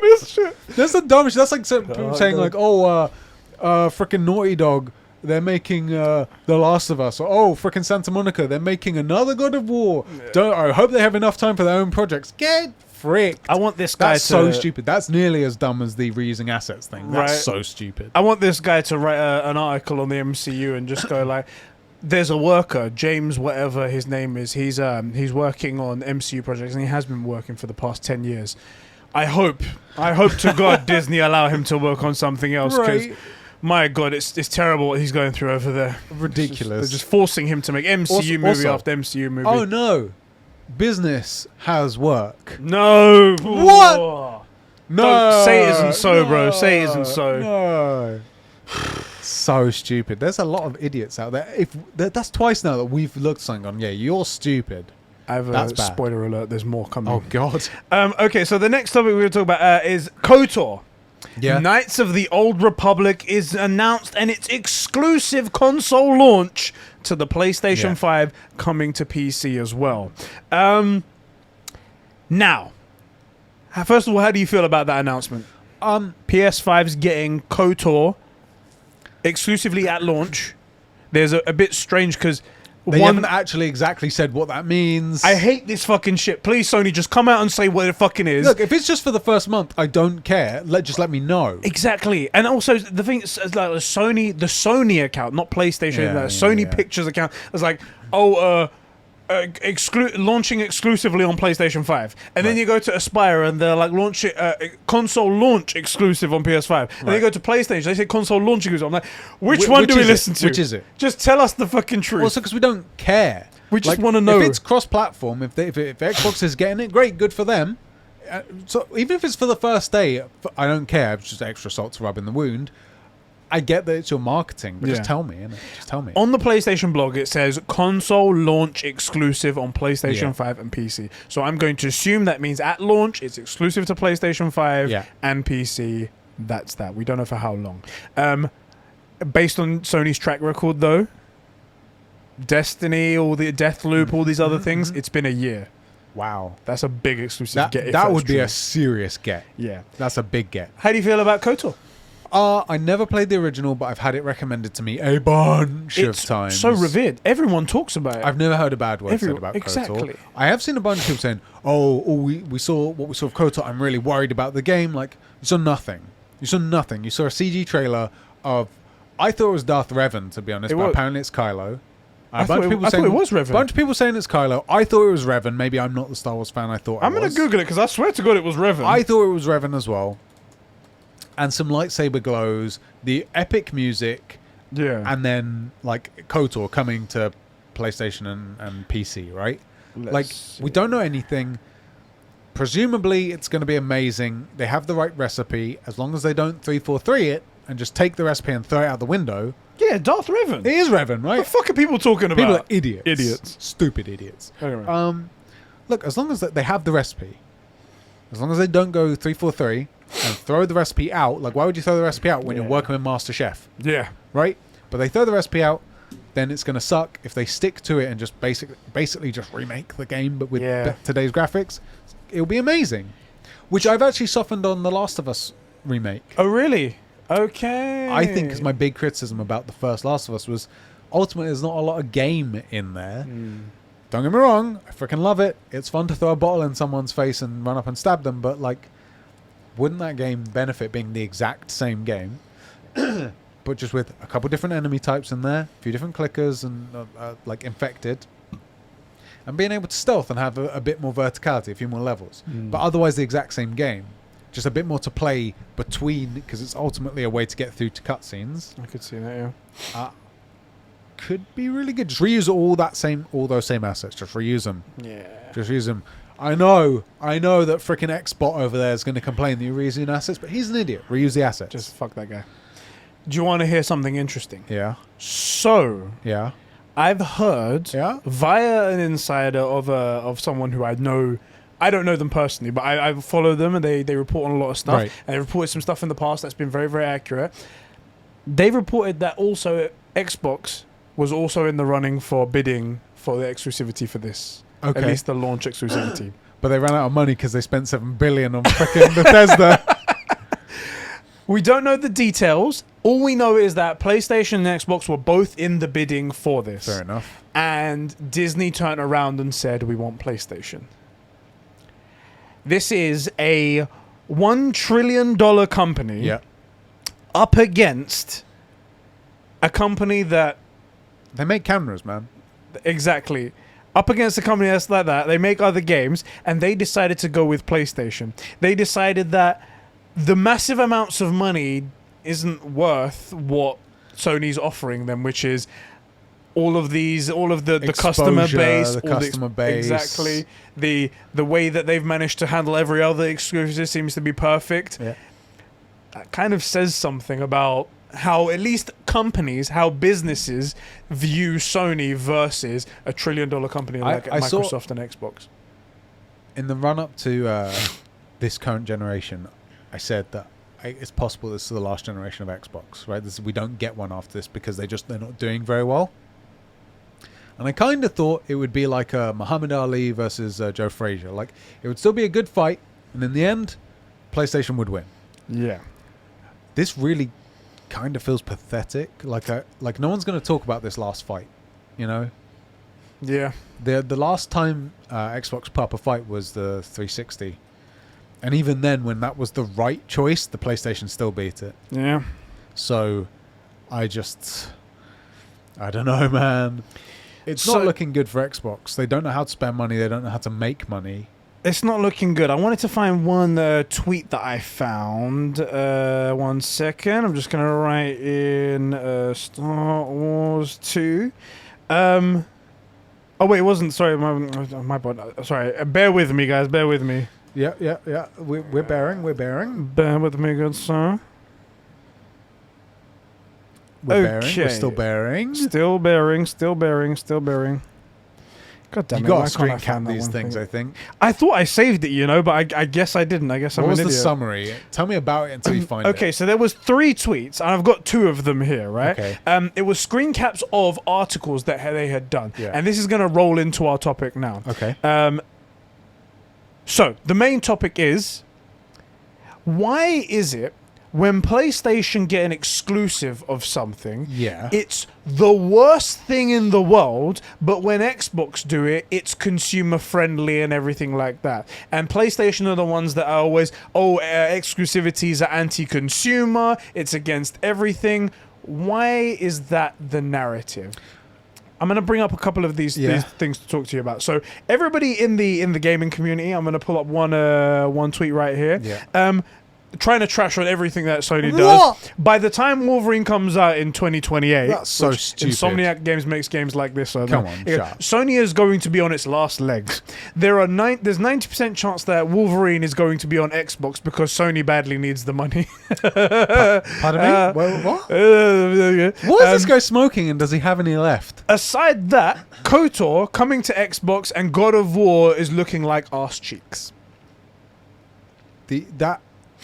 That is some next level, like, self-deception right there. And people are talking about how, these same people are talking about how it's anti-consumer that Sony have got the rights for Spider-Man, have got the rights for because they Wolverine. treat these IPs with such respect and do such good jobs of it that these companies that feel happy to let these guys have them, KOTOR as well, games that other people would love to play, but it's all exclusive on PlayStation. It's anti-consumer. They're taking that away from them, which is completely different to Microsoft buying an entire company to take away a bunch of games away from everyone else. I don't understand the reasoning. Now, I'm going to go over to the tweets now. So these are articles from a website called Tom's Guide. Now, there was a third one that I just can't remember.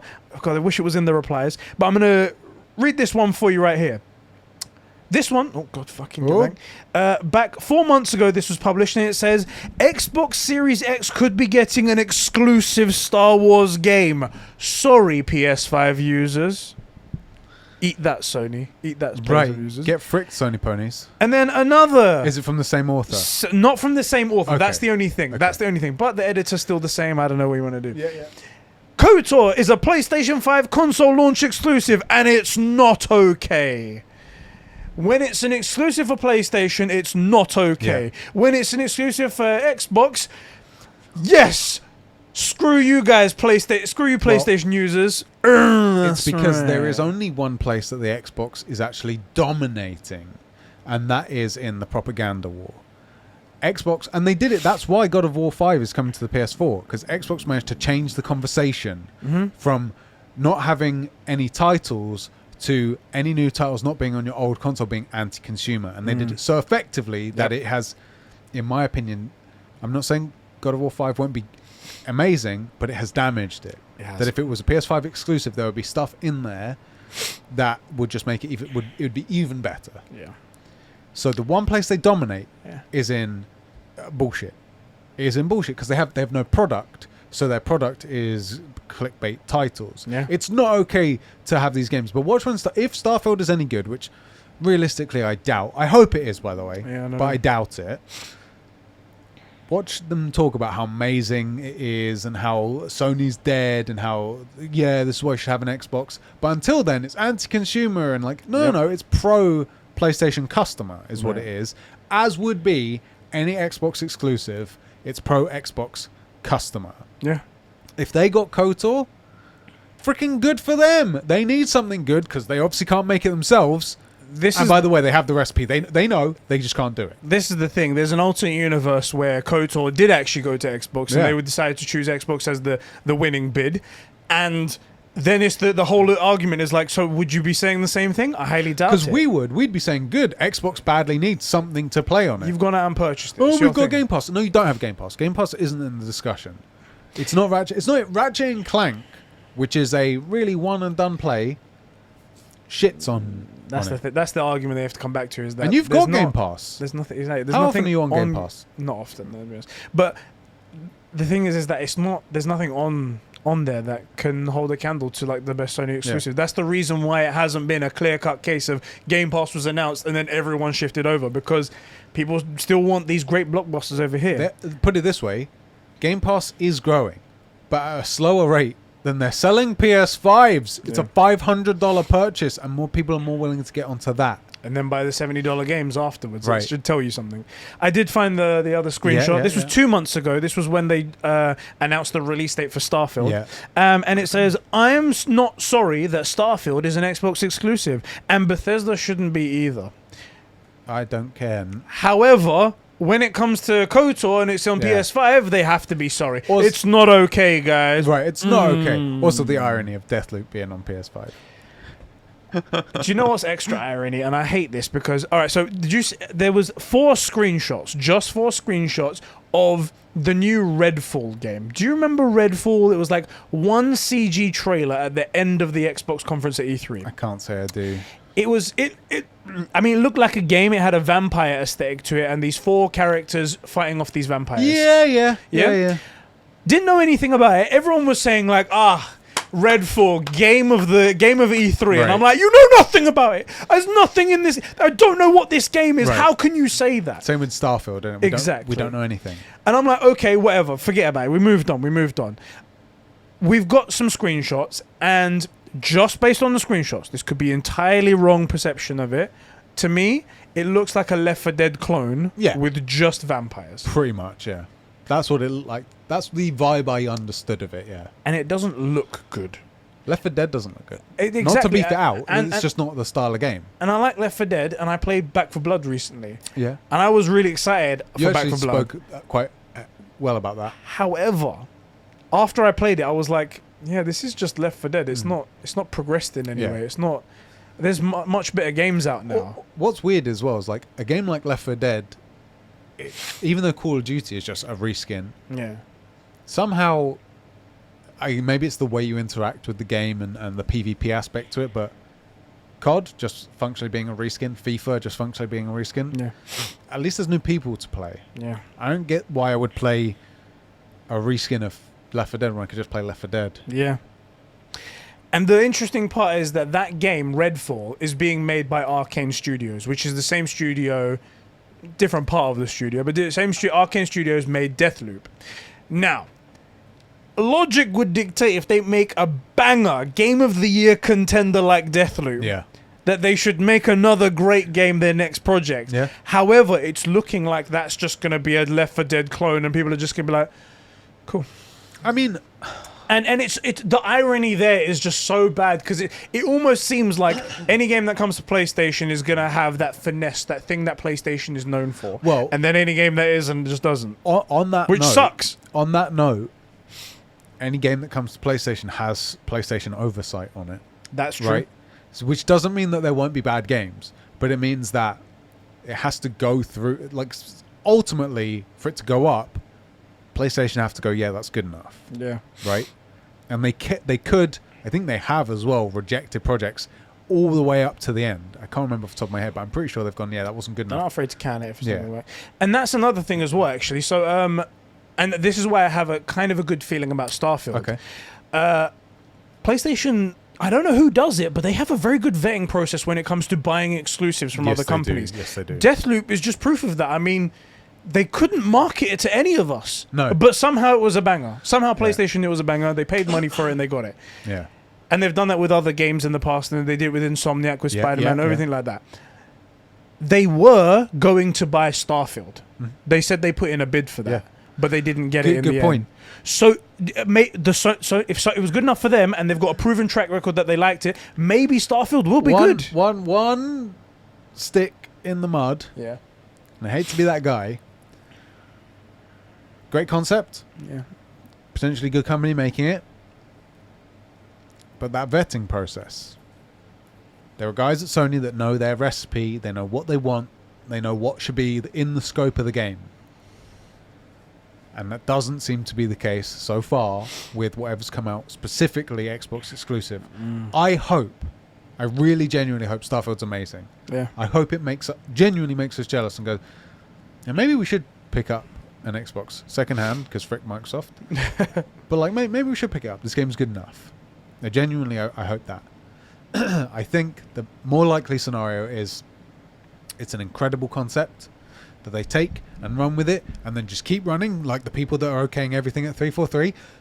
And then how about if we had this, and what if we had this, and what about one of these, and let's make it open world, and then it's whatever it is. We have no idea about the game, but it's got the potential that they just keep doing a very much a Microsoft thing. Is more is better. Yeah. Right? And more is more, but it isn't always better. Yeah. And I do, that is a concern. I want it to be good. I want Microsoft back in the fight, but it doesn't. It looks like they're determined not to be. Two things. One, I'm very interested to see what happens with Skyrim, because if that gets taken away and is on Xbox exclusively, then the people that are complaining about KOTOR being taken away from Xbox, they have absolutely no legs to stand on, because that's what Microsoft's doing. Oh, but they're going to change the discussion. You'll never get the real fair discussion. It's always moving the goalpost, always is. And also, one tweet from I have a suspicion this is a guy, but it's pretending to be a girl. Cool. Very weird thing to do, but I don't know for sure. Andrea Piccini on Twitter. Oh, yeah, cool, yeah. Where was that? All these games, and post a picture of God of War, The Last of Us, Uncharted, and... I don't know. And says, all these games are third-person, single-player, and all of them have a secondary character following you. But only in Gears can you actually use them in co-op. PS exclusives are incomplete experiences. This is unacceptable, unjustifiable, and you should be defeated. Demand better.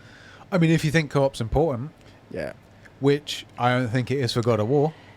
This person actually is quite bad. I've noticed her tweets pop up, his tweets, whatever, pop up every now and again, and she's actually quite toxic. But then again, here's the funny thing. But what's bad about that is that Phil Spencer follows him. Well. That's pretty bad. Hold on, that's the final nail in the coffin. Other than this one, which is the Mjolnir on the coffin lid. Yes. Freaking Halo Infinite. No co-op when it comes out, you dickhead.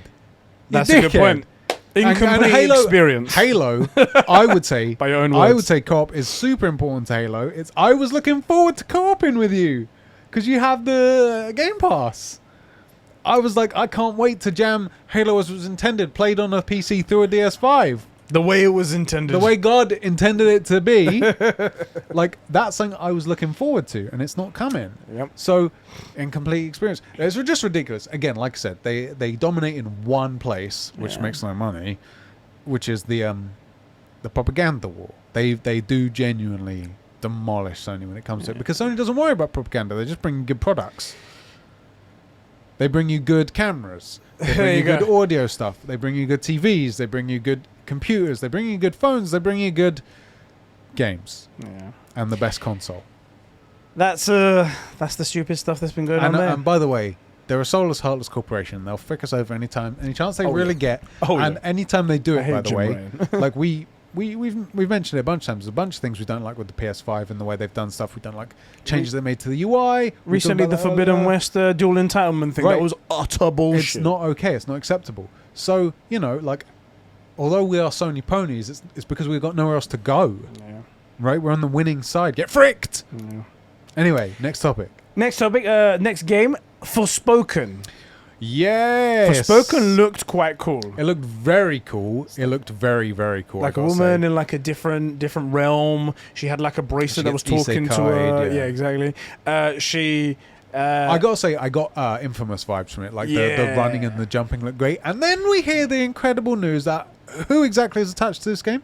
Amy Hennig is working on this game as co-writer. Yeah, boy. Which is super cool. She managed to get out of that mess of Star Wars with EA and stuff like that. Yeah. And she's back working again. I didn't know anything that she was working on anything until I heard this news. Yeah, she went really quiet. And we, as like Amy Hennig fans? Stans? Yeah, like if she's attached to a product, I consider that a sign that it's likely to be very good. Yeah. Yeah. At least the writing portion of it, right? Yeah. So I'm interested in this, and a lot of our guys as well were, when it came out, they were like, this is actually quite fire. Just from the trailer, when we didn't know Amy was attached to it, it looked pretty good. Yeah, the powers and stuff like that. Really, really cool. It's coming spring 2022, so we don't even have to wait far for that. Yeah. And it will be on, which console again? Oh, God, what's that one? A PlayStation 5? Oh, PlayStation 5. Interesting. Okay, cool. So... hold on, one point. I just got to say, the only thing that I really wanted from Amy Hennig was... that ragtag Star Wars game. It bugs me to this day. Anytime I hear her name, my brain flashes. Oh yeah, you know she could have made this open world like MMORPG style Star Wars game, right? I'm imagining our faces looking off like that, and then it like fading over like Star Wars. Amy Hennig. Right. Anyway, okay. So that's the PlayStation Showcase wrapped up. Yes. However, there are a ton of studios that we still haven't heard a peep from. Yeah. PlayStation Studios is still filled with names that haven't got games attached to them. Yes. Or have unannounced IPs attached to them that we still don't know anything about and have been for ages. With unannounced IPs, we've got unannounced IPs from new studios that haven't got a track record because they're newly formed. That like the teams look good, but we don't know what they can make as a team. And we didn't get that bloody Blue Point announcement that was accidentally shown and then forgot about. So what happened? You should have been like, oh, that was a mistake. We're doing it next week. So what? It's just not happening. What? Anyway, in my opinion, that is more evidence to the flame that in December we are going to get a PSX. You think so? I feel like the fact that they weren't in this showcase was them kind of holding back with a few things. Like a few rounds are still in the chamber. Do you know what, and they're holding it for PSX. Now, what if Xbox really does have something to show? Let's hold one in the chamber and just freaking aim right between the eyeballs. Yeah. I think that's what that is. Because we saw that they re-registered the patent for PlayStation Experience. They did, yeah. And we did our episode where we fantasized what it would be like. Sean Layden coming back. I'm back, PlayStation Nation. Right. Great stuff. And the vibe around PlayStation Experience is like nothing else. And I feel like some things, like Naughty Dog's factions, we still haven't seen anything about that. And that's something that we know about. Yeah. We haven't seen anything from Sony Bend. They announced that they're working on a brand new game. They did, yeah. What's the concept? We don't know. We don't know. I mean, we've got all of these other studios, Sony London studios. We've got Media Molecule. We don't know what they're working on next. No, Haven, we know, have... Haven. We don't have Firewalk. We have Deviation Studios. There's so many names. Returnal's next thing. What are they? Housemarque Studios. And I feel like... They picked up Housemarque, didn't they? They picked them up, yeah. That was the time when they were like, hello, welcome, Housemarque. Here's a Blue Point picture. Oh, shit, delete. That's right. No one saw that. It's just... there really isn't much coming from Xbox. And this isn't to beat a dead horse, but like, even with the projects that we just know there are projects... What's that? 10 potential titles coming, and 7 of those are brand new. Yeah, they said at the beginning of the generation they were like, "There's 25 games coming for the PlayStation 5." Let's say like 7 years worth of thing. Over 7 years, 25 games is a lot of PlayStation exclusive games, and they said over half of that, so let's say like 13, something like that, are PlayStation exclusive, first party studio games. Yeah. We've only had God of War, Forbidden West. Ratchet and Clank? Ratchet and Clank counts as well. That counts as well. That's it. Those are the only 3. Three. We've got also, 10 more to come. By the way, we're in the first year and a half of the console's life. Ratchet and Clank is outstanding. Yeah. And stand by that it's the first true PS5 title, and by that I mean, like, Returnal is great, but a PC or an Xbox could run it. Yeah, basically exactly the same. Yeah. Neither of those things could run Ratchet and Clank. Visually, it's just something else. Right. It's completely something else. So, how do you feel about the likelihood then? Do you think there's going to be a PSX on the horizon? Do you know, I was thinking, why? But why not? Why not? Why not? Everybody loves it. It's just more and more PR fuel for you. Granted, PlayStation have changed their tone since they last did PSX and stuff like that. There's a lot more of these state of plays with like a faceless voice, just like, and next is Kane, a Bridge of Spirits. Shut up. That kind of stuff. Exclusive? It's not, is it? It's third party, right? I think it's exclusive. But it's not a first party studio. I think it's second party. Right. It's like someone else is making it for them. But man, I want them to get a bit more of the personality back. Now, we need people. Because it is getting to be a soulless corporation, and it always will be. It's a giant multinational corporation, but there was something to be said for those Sean Layden days, right? For having a guy who, for all the fact that he's a suit, did genuinely have those memories in the 80s playing Pac-Man in an arcade or something, right? Like, let's get someone on who really does play games, even though they're very busy, and or even like, look, Sony, we'll do it. We'll do it.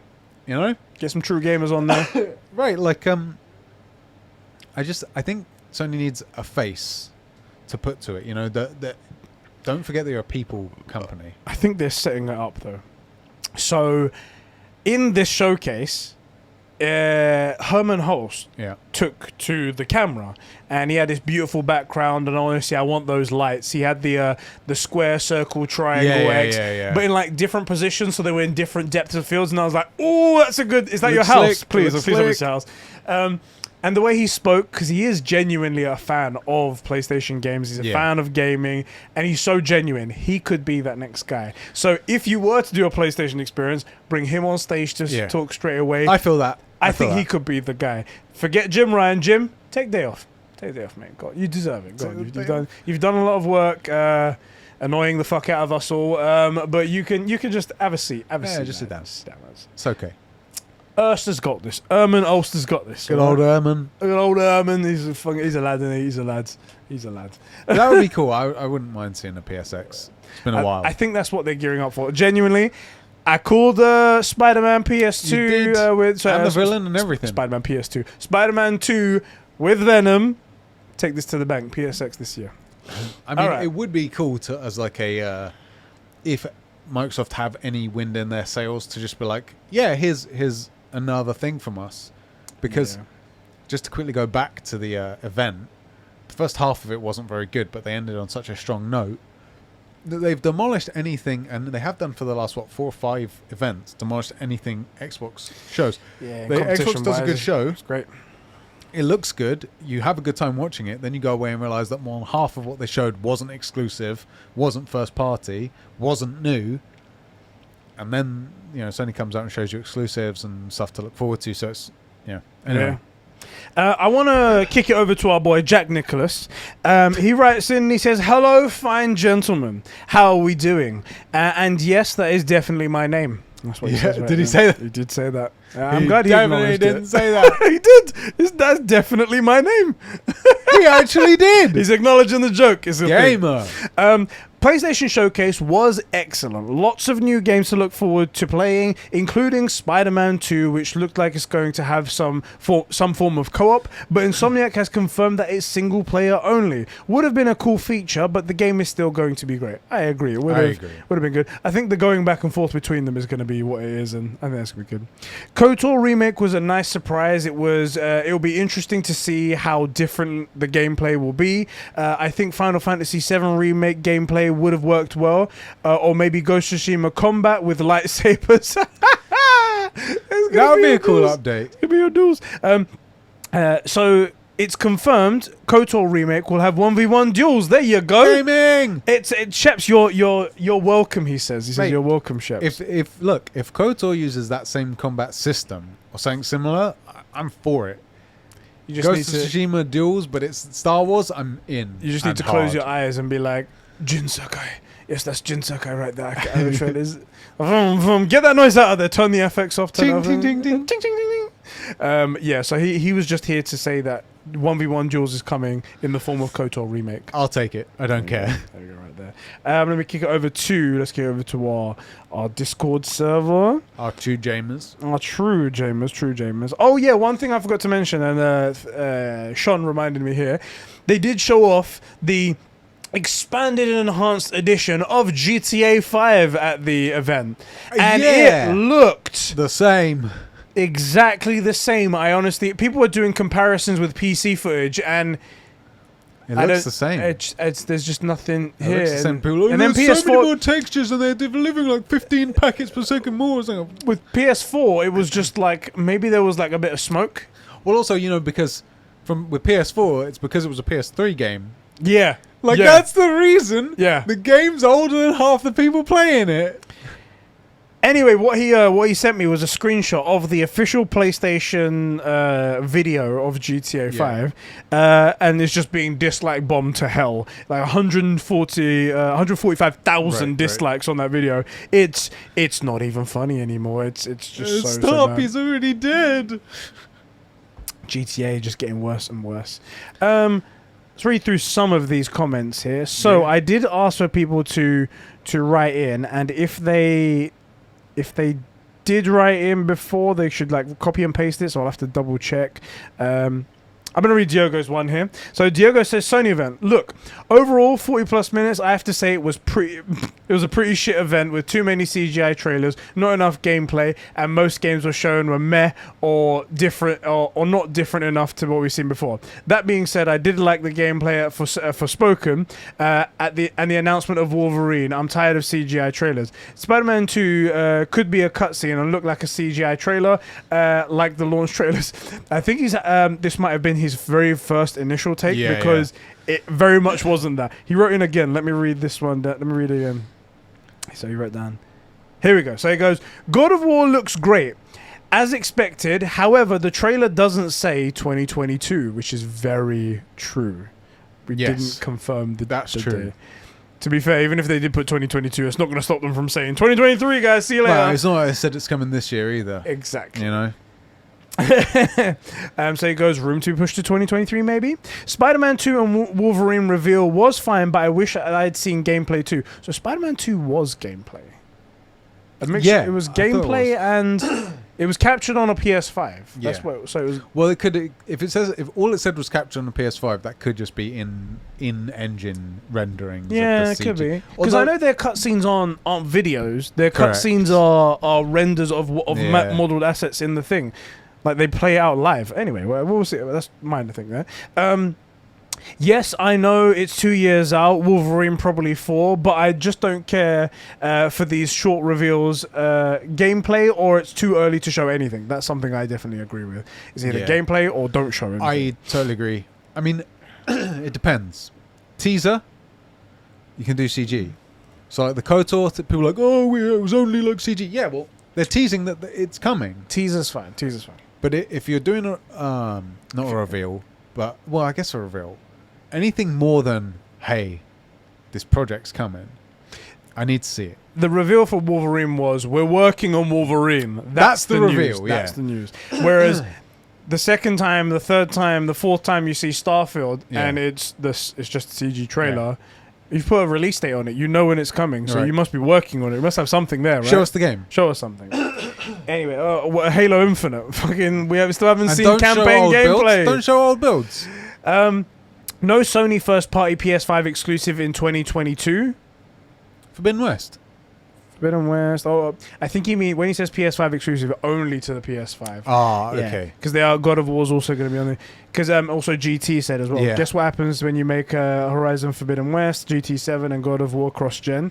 Oh, and Forspoken looks sick. Forspoken does look sick. And there was another one that I forget its name of. It looked like a Bayonetta clone almost. Is that one where the chick is fighting something, gets thrown out into Project space? Eve. Project Eve. With the booty shots and the vagina shot. And, I mean, yeah, like I said, a Bayonetta clone. Yeah. Exactly. Do you want to read one of these comments? Yeah, who shall I... Do you know what? Pick them at random. Go on. Shall I do Super Dan here? Go ahead. Oh, here we go. Perfect. Super Dan. I can always rely on Diogo to have a shit take. I agree with what he said in paragraph 2 and 3, but paragraph 1 is just too negative for no reason. The event wasn't shit, it was pretty good. If you consider that shit, then what would you call the Gamescom and Summer Games Fest shows? That's a good point. Yeah, those were good shit. point. In my opinion, complaining that Wolverine didn't have any gameplay makes no sense, seeing as it's probably not even in the phase where they can make gameplay without spending development time making a gameplay trailer, which could lead to a situation where the final product is different to the gameplay showed, which isn't good. For God of War, yes, it didn't give us a date, but are you really going to complain when you got a God of War gameplay trailer, which was one of the best gaming trailers we've seen all summer? Again, good point. The thing with the Wolverine reveal was, like you said, a minute ago, the reveal was we're working on, or have plans to work on, a Wolverine game. Not, here's Wolverine game, guys, it's ready to go. This isn't the God of War 2018 from in 2016 reveal, where you had the whole first level, right? It is a note to notify you that we're going to work on a Wolverine game. Wolverine game's coming, boys. Get excited. Now, ideally, and I don't think they will, I think everybody believes that the CG trailer is the way to go. I don't think we're going to see CG in the gameplay in the next trailer.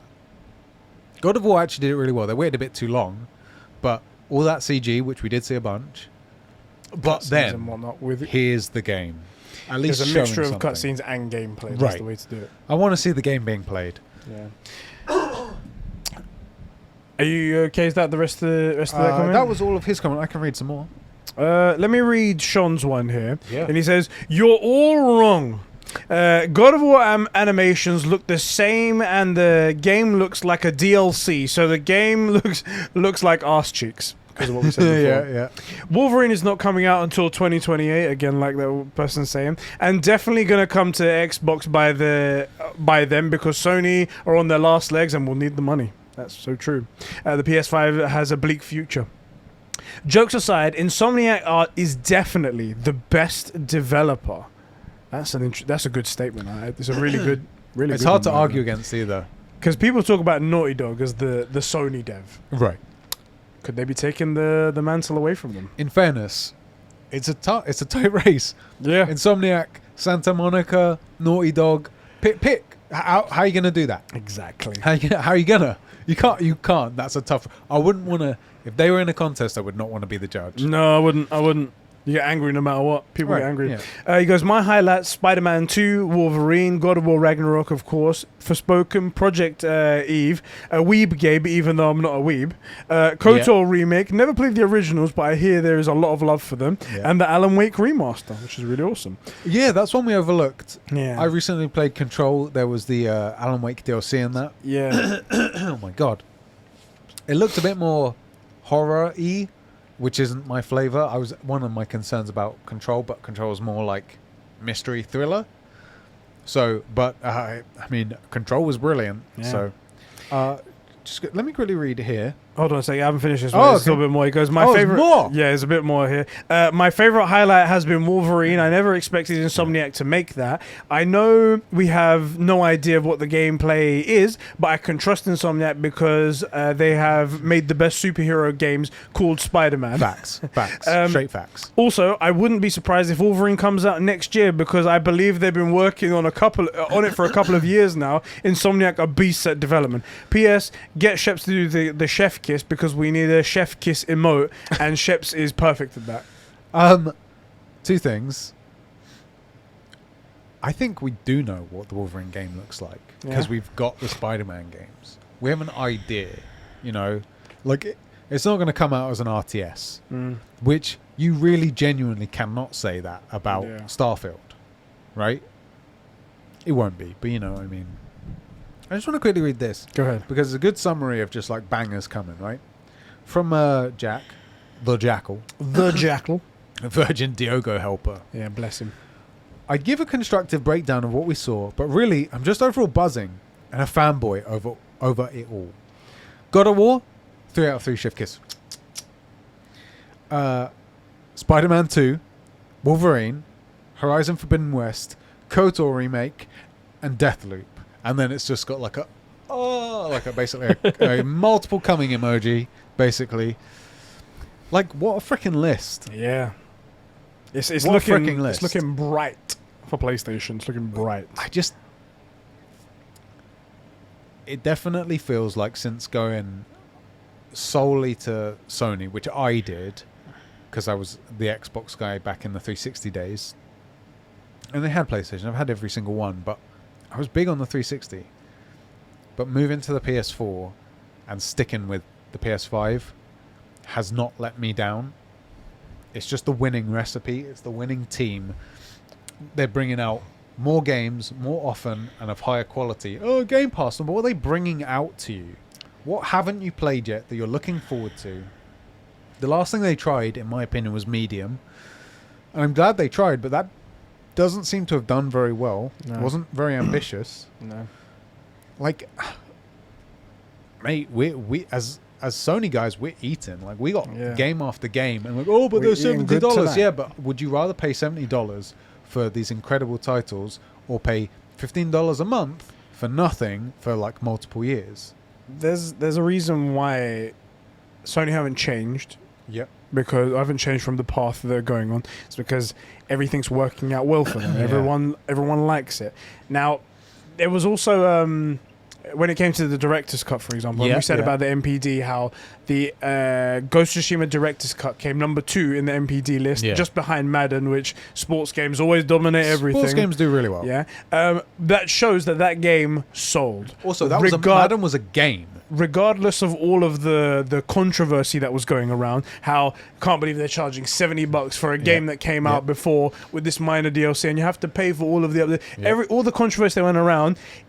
All that controversy was nothing because everybody went and bought the game. People want to play it. Now, it's similar to when it comes to everything else. It's that people online may be talking about, this is going on, that's bad, this is bad. But in the end, what people do is they go and buy these games. They're okay with the strategy that's going on because it's not trying to rape them. It's not trying to rape their wallets or anything like that. It's just good games, one after the other. And on the other side, it's, all right, we've got good value. But is it good value, though? That's the thing. That's a full-on conversation. I'm just saying is that at least for quantity, for dollars. You're right. That's what you're doing. That's the only thing. Okay, and that's the only argument. And I'm like, that can't be the end-all and be-all of everything. That can't be. Like we said, and I think you summarized it perfectly earlier, which was that Disney chose Sony for a reason. And we know for a fact it wasn't money, because even with that $7 billion mistake, Microsoft still has more money. Way more. It wasn't the money. That guarantee you. I don't think Sony. So some people might say, well, maybe Sony, Xbox didn't push as hard for it. Really? They're buying everything. They're chucking money down the drain every month for Game Pass. Right. You think they won't buy a massive IP like KOTOR Star Wars so they can push their thing? Star Wars. You don't they think paid $7 billion for Skyrim and Fallout is basically what they did. They definitely pitched a lot. The decision was Disney saying, we're going to go with people who know how to make games. And we're going to go with these guys because they have a proven track record. Yeah. They treat our IPs with great care. And most likely, that was done by a bunch of suits who don't know the gaming industry. They're not really deeply attached to it. Who will have gone out and done genuine market analysis on game performance, on the... return, so like investment into the game versus return, number of downloads, purchases, returns, completion rates, all that stuff that you would look for metrics, people that don't understand gaming, so they could come and give it to a Disney VP, and I mean like very important person there, like VIP, like someone who a decision maker that doesn't know gaming because they're a suit, to look at it and go, this one bangs, this one doesn't. without knowing or caring which one it is. Yeah. Right? Give it to the one that bangs. Also, Sony aren't a small company, but in comparison to Microsoft. Yeah. Right? So they're still a legitimate company. It's not like it's a couple of guys in their shed. Yeah. Right? Like, yeah, give it to the guys that are consistently performing, consistently bringing out bangers, consistently topping NPD lists. And that's the thing that you guys need to think about there. Yeah. Anyway, look, for real, genuinely hope Xbox comes out with some bangers, because also we don't need the Xbox to play them. Yes. So crucially. Juice right Sydney says, I agree with Dan. I think it's silly to criticize Wolverine and Spider-Man for not having gameplay. You can't seriously expect to see gameplay the first time you see the game is announced, especially when the game is 2 years away. When it comes to the announcement of Wolverine, cool. Spider-Man, there was gameplay in that, but still, I recommend gameplay. Rendering. It's not gameplay. I'm with you. I'm gonna say you have to show gameplay, especially if it's an IP that you already know of. And also, the crazy thing is, no one actually gave. They were announcing Venom as well. Yes. So, no one actually gave any dates. You said it's 2 years away. I think it's about right. Yeah. For Insomniac, that sounds about right. Yeah. As for my highlights, Uncharted 4 PC port, that's right. Oh yeah, totally forgot about that. Uncharted ports right there, and a PS5 upgrade. And Spider-Man 2, God of War Ragnarok, graphically looks beautiful. Wolverine game, fuck yes. Insomniac, take my money now. For real though, Wolverine might be one of the games I'm most looking forward to in the future. And no problem there, man. So you didn't read it. It was Wolverine game. Fuck yes, Insomniac, take my money now. Like it's full caps, right? I need that emphasis on there. That's what I need. Here's the thing.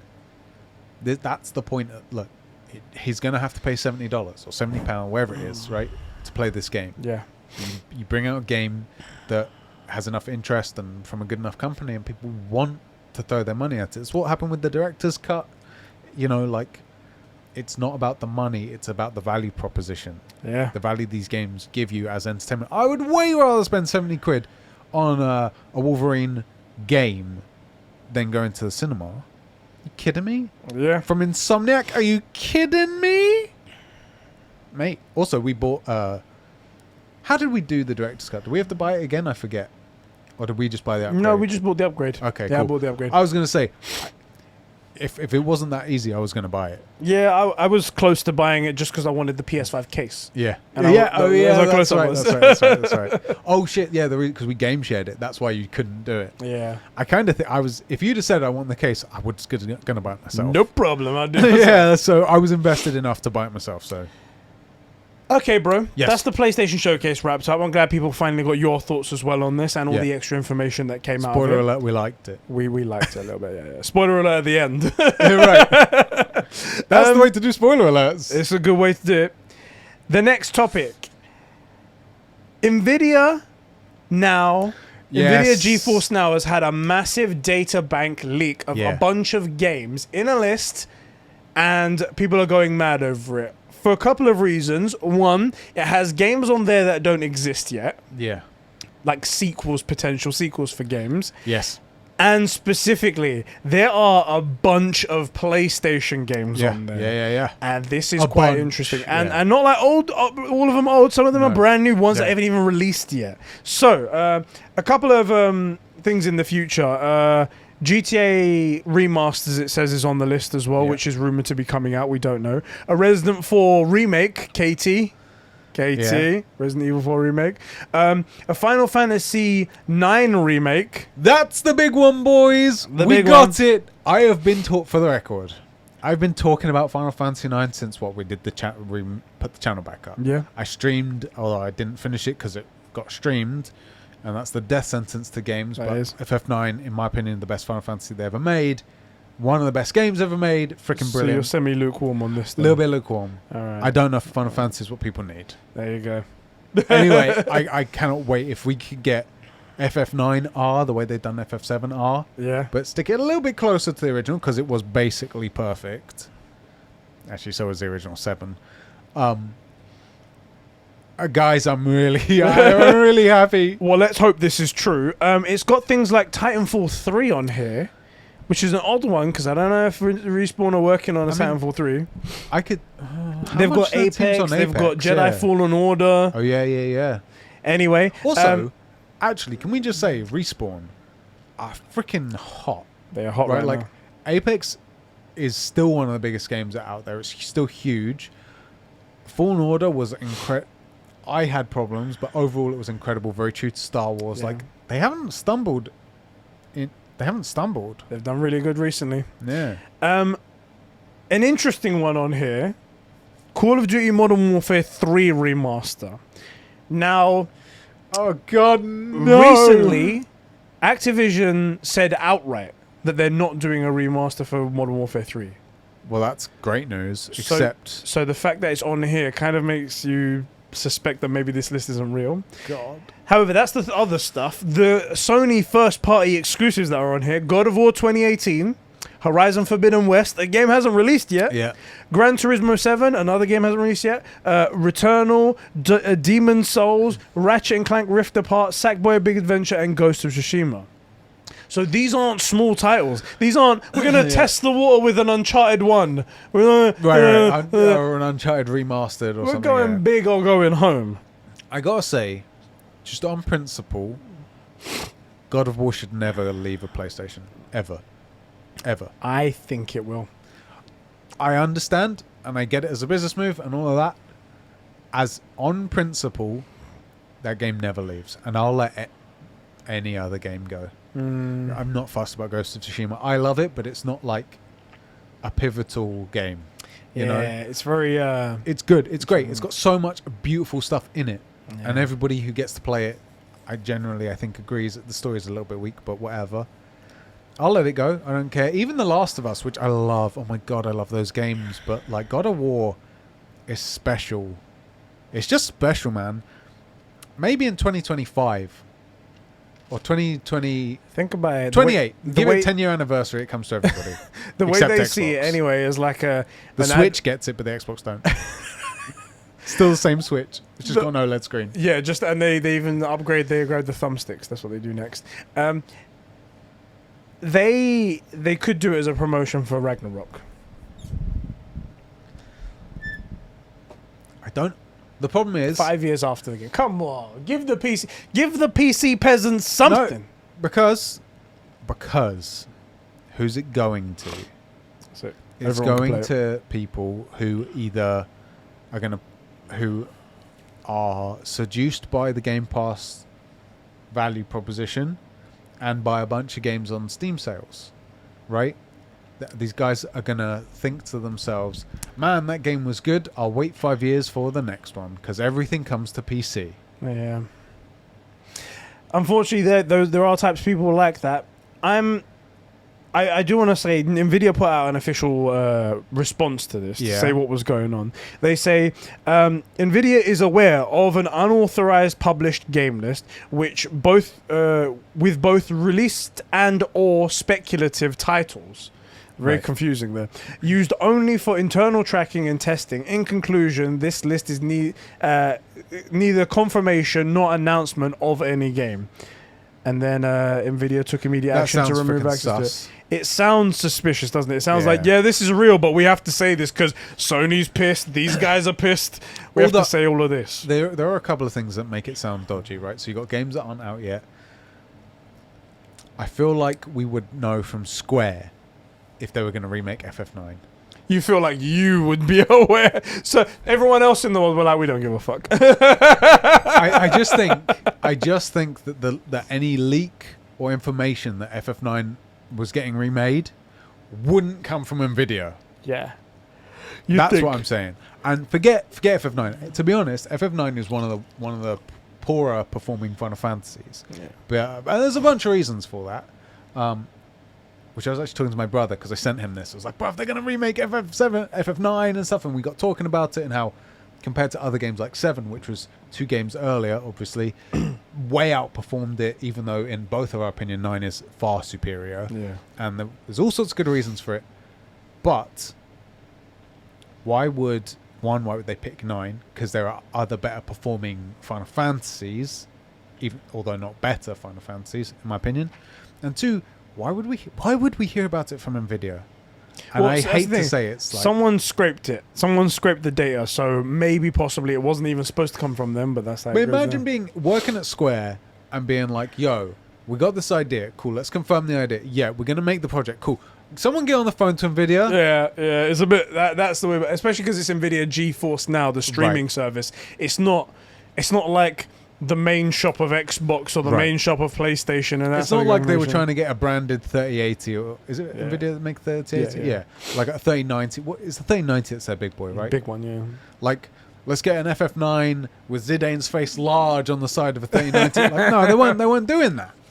So, as much as it pains me to say, I think unlikely. If this is true and all these PlayStation games are on there, do you think this suggests some sort of partnership coming soon with Nvidia GeForce Now and PlayStation?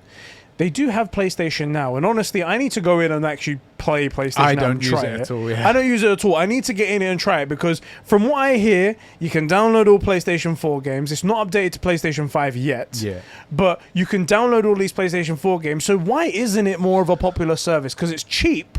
Well, question though, where are you going to download it to? You got like 2 tiddlywinks worth of space on the hard drive. Good point. Especially when you've got Warzone on there. One thing, and I don't know how their contract works though, but it's interesting to me, the idea that Sony's going to link up with GeForce Now when they're running on AMD.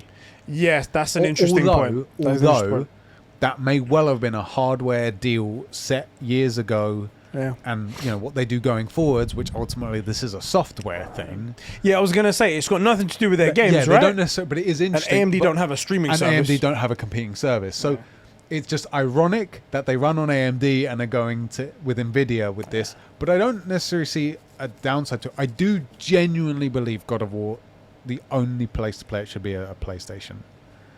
God of War is special in a way that a lot of other games, which while I love, aren't. Even Final Fantasy 9, it's not God of War. Yeah, I love that game to bits, by the way, but it's not God of War. That can go to GeForce Now. Cool. That's the information that came out there. I'm just going to double check my notes to see if there's anything else. That was pretty much that's it, isn't it? That's it was a big week. It was a very big week, actually. There was a rumor as well of the next Call of Duty game being a Modern Warfare 2. Even though Modern Warfare 2 already came out. Yeah. And I was like, this year's current game hasn't come out yet, and you're talking about next year's game?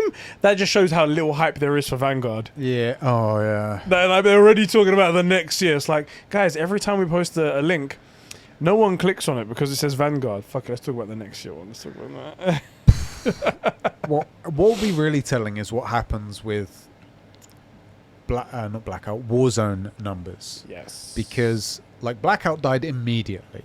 Dead. They tried to compete with, like, Fortnite do the Battle Royale thing. Blackout wasn't very good, realistically. Yeah. Warzone apparently is, or it seems to be doing incredibly well. We'll see. If it can siphon numbers off of that, good game. Yeah. If it can't, or at least, let's say, popular game, it's got something. If it can't, that'll be genuinely the way I measure this game's success. Vanguard's success is, what are the numbers of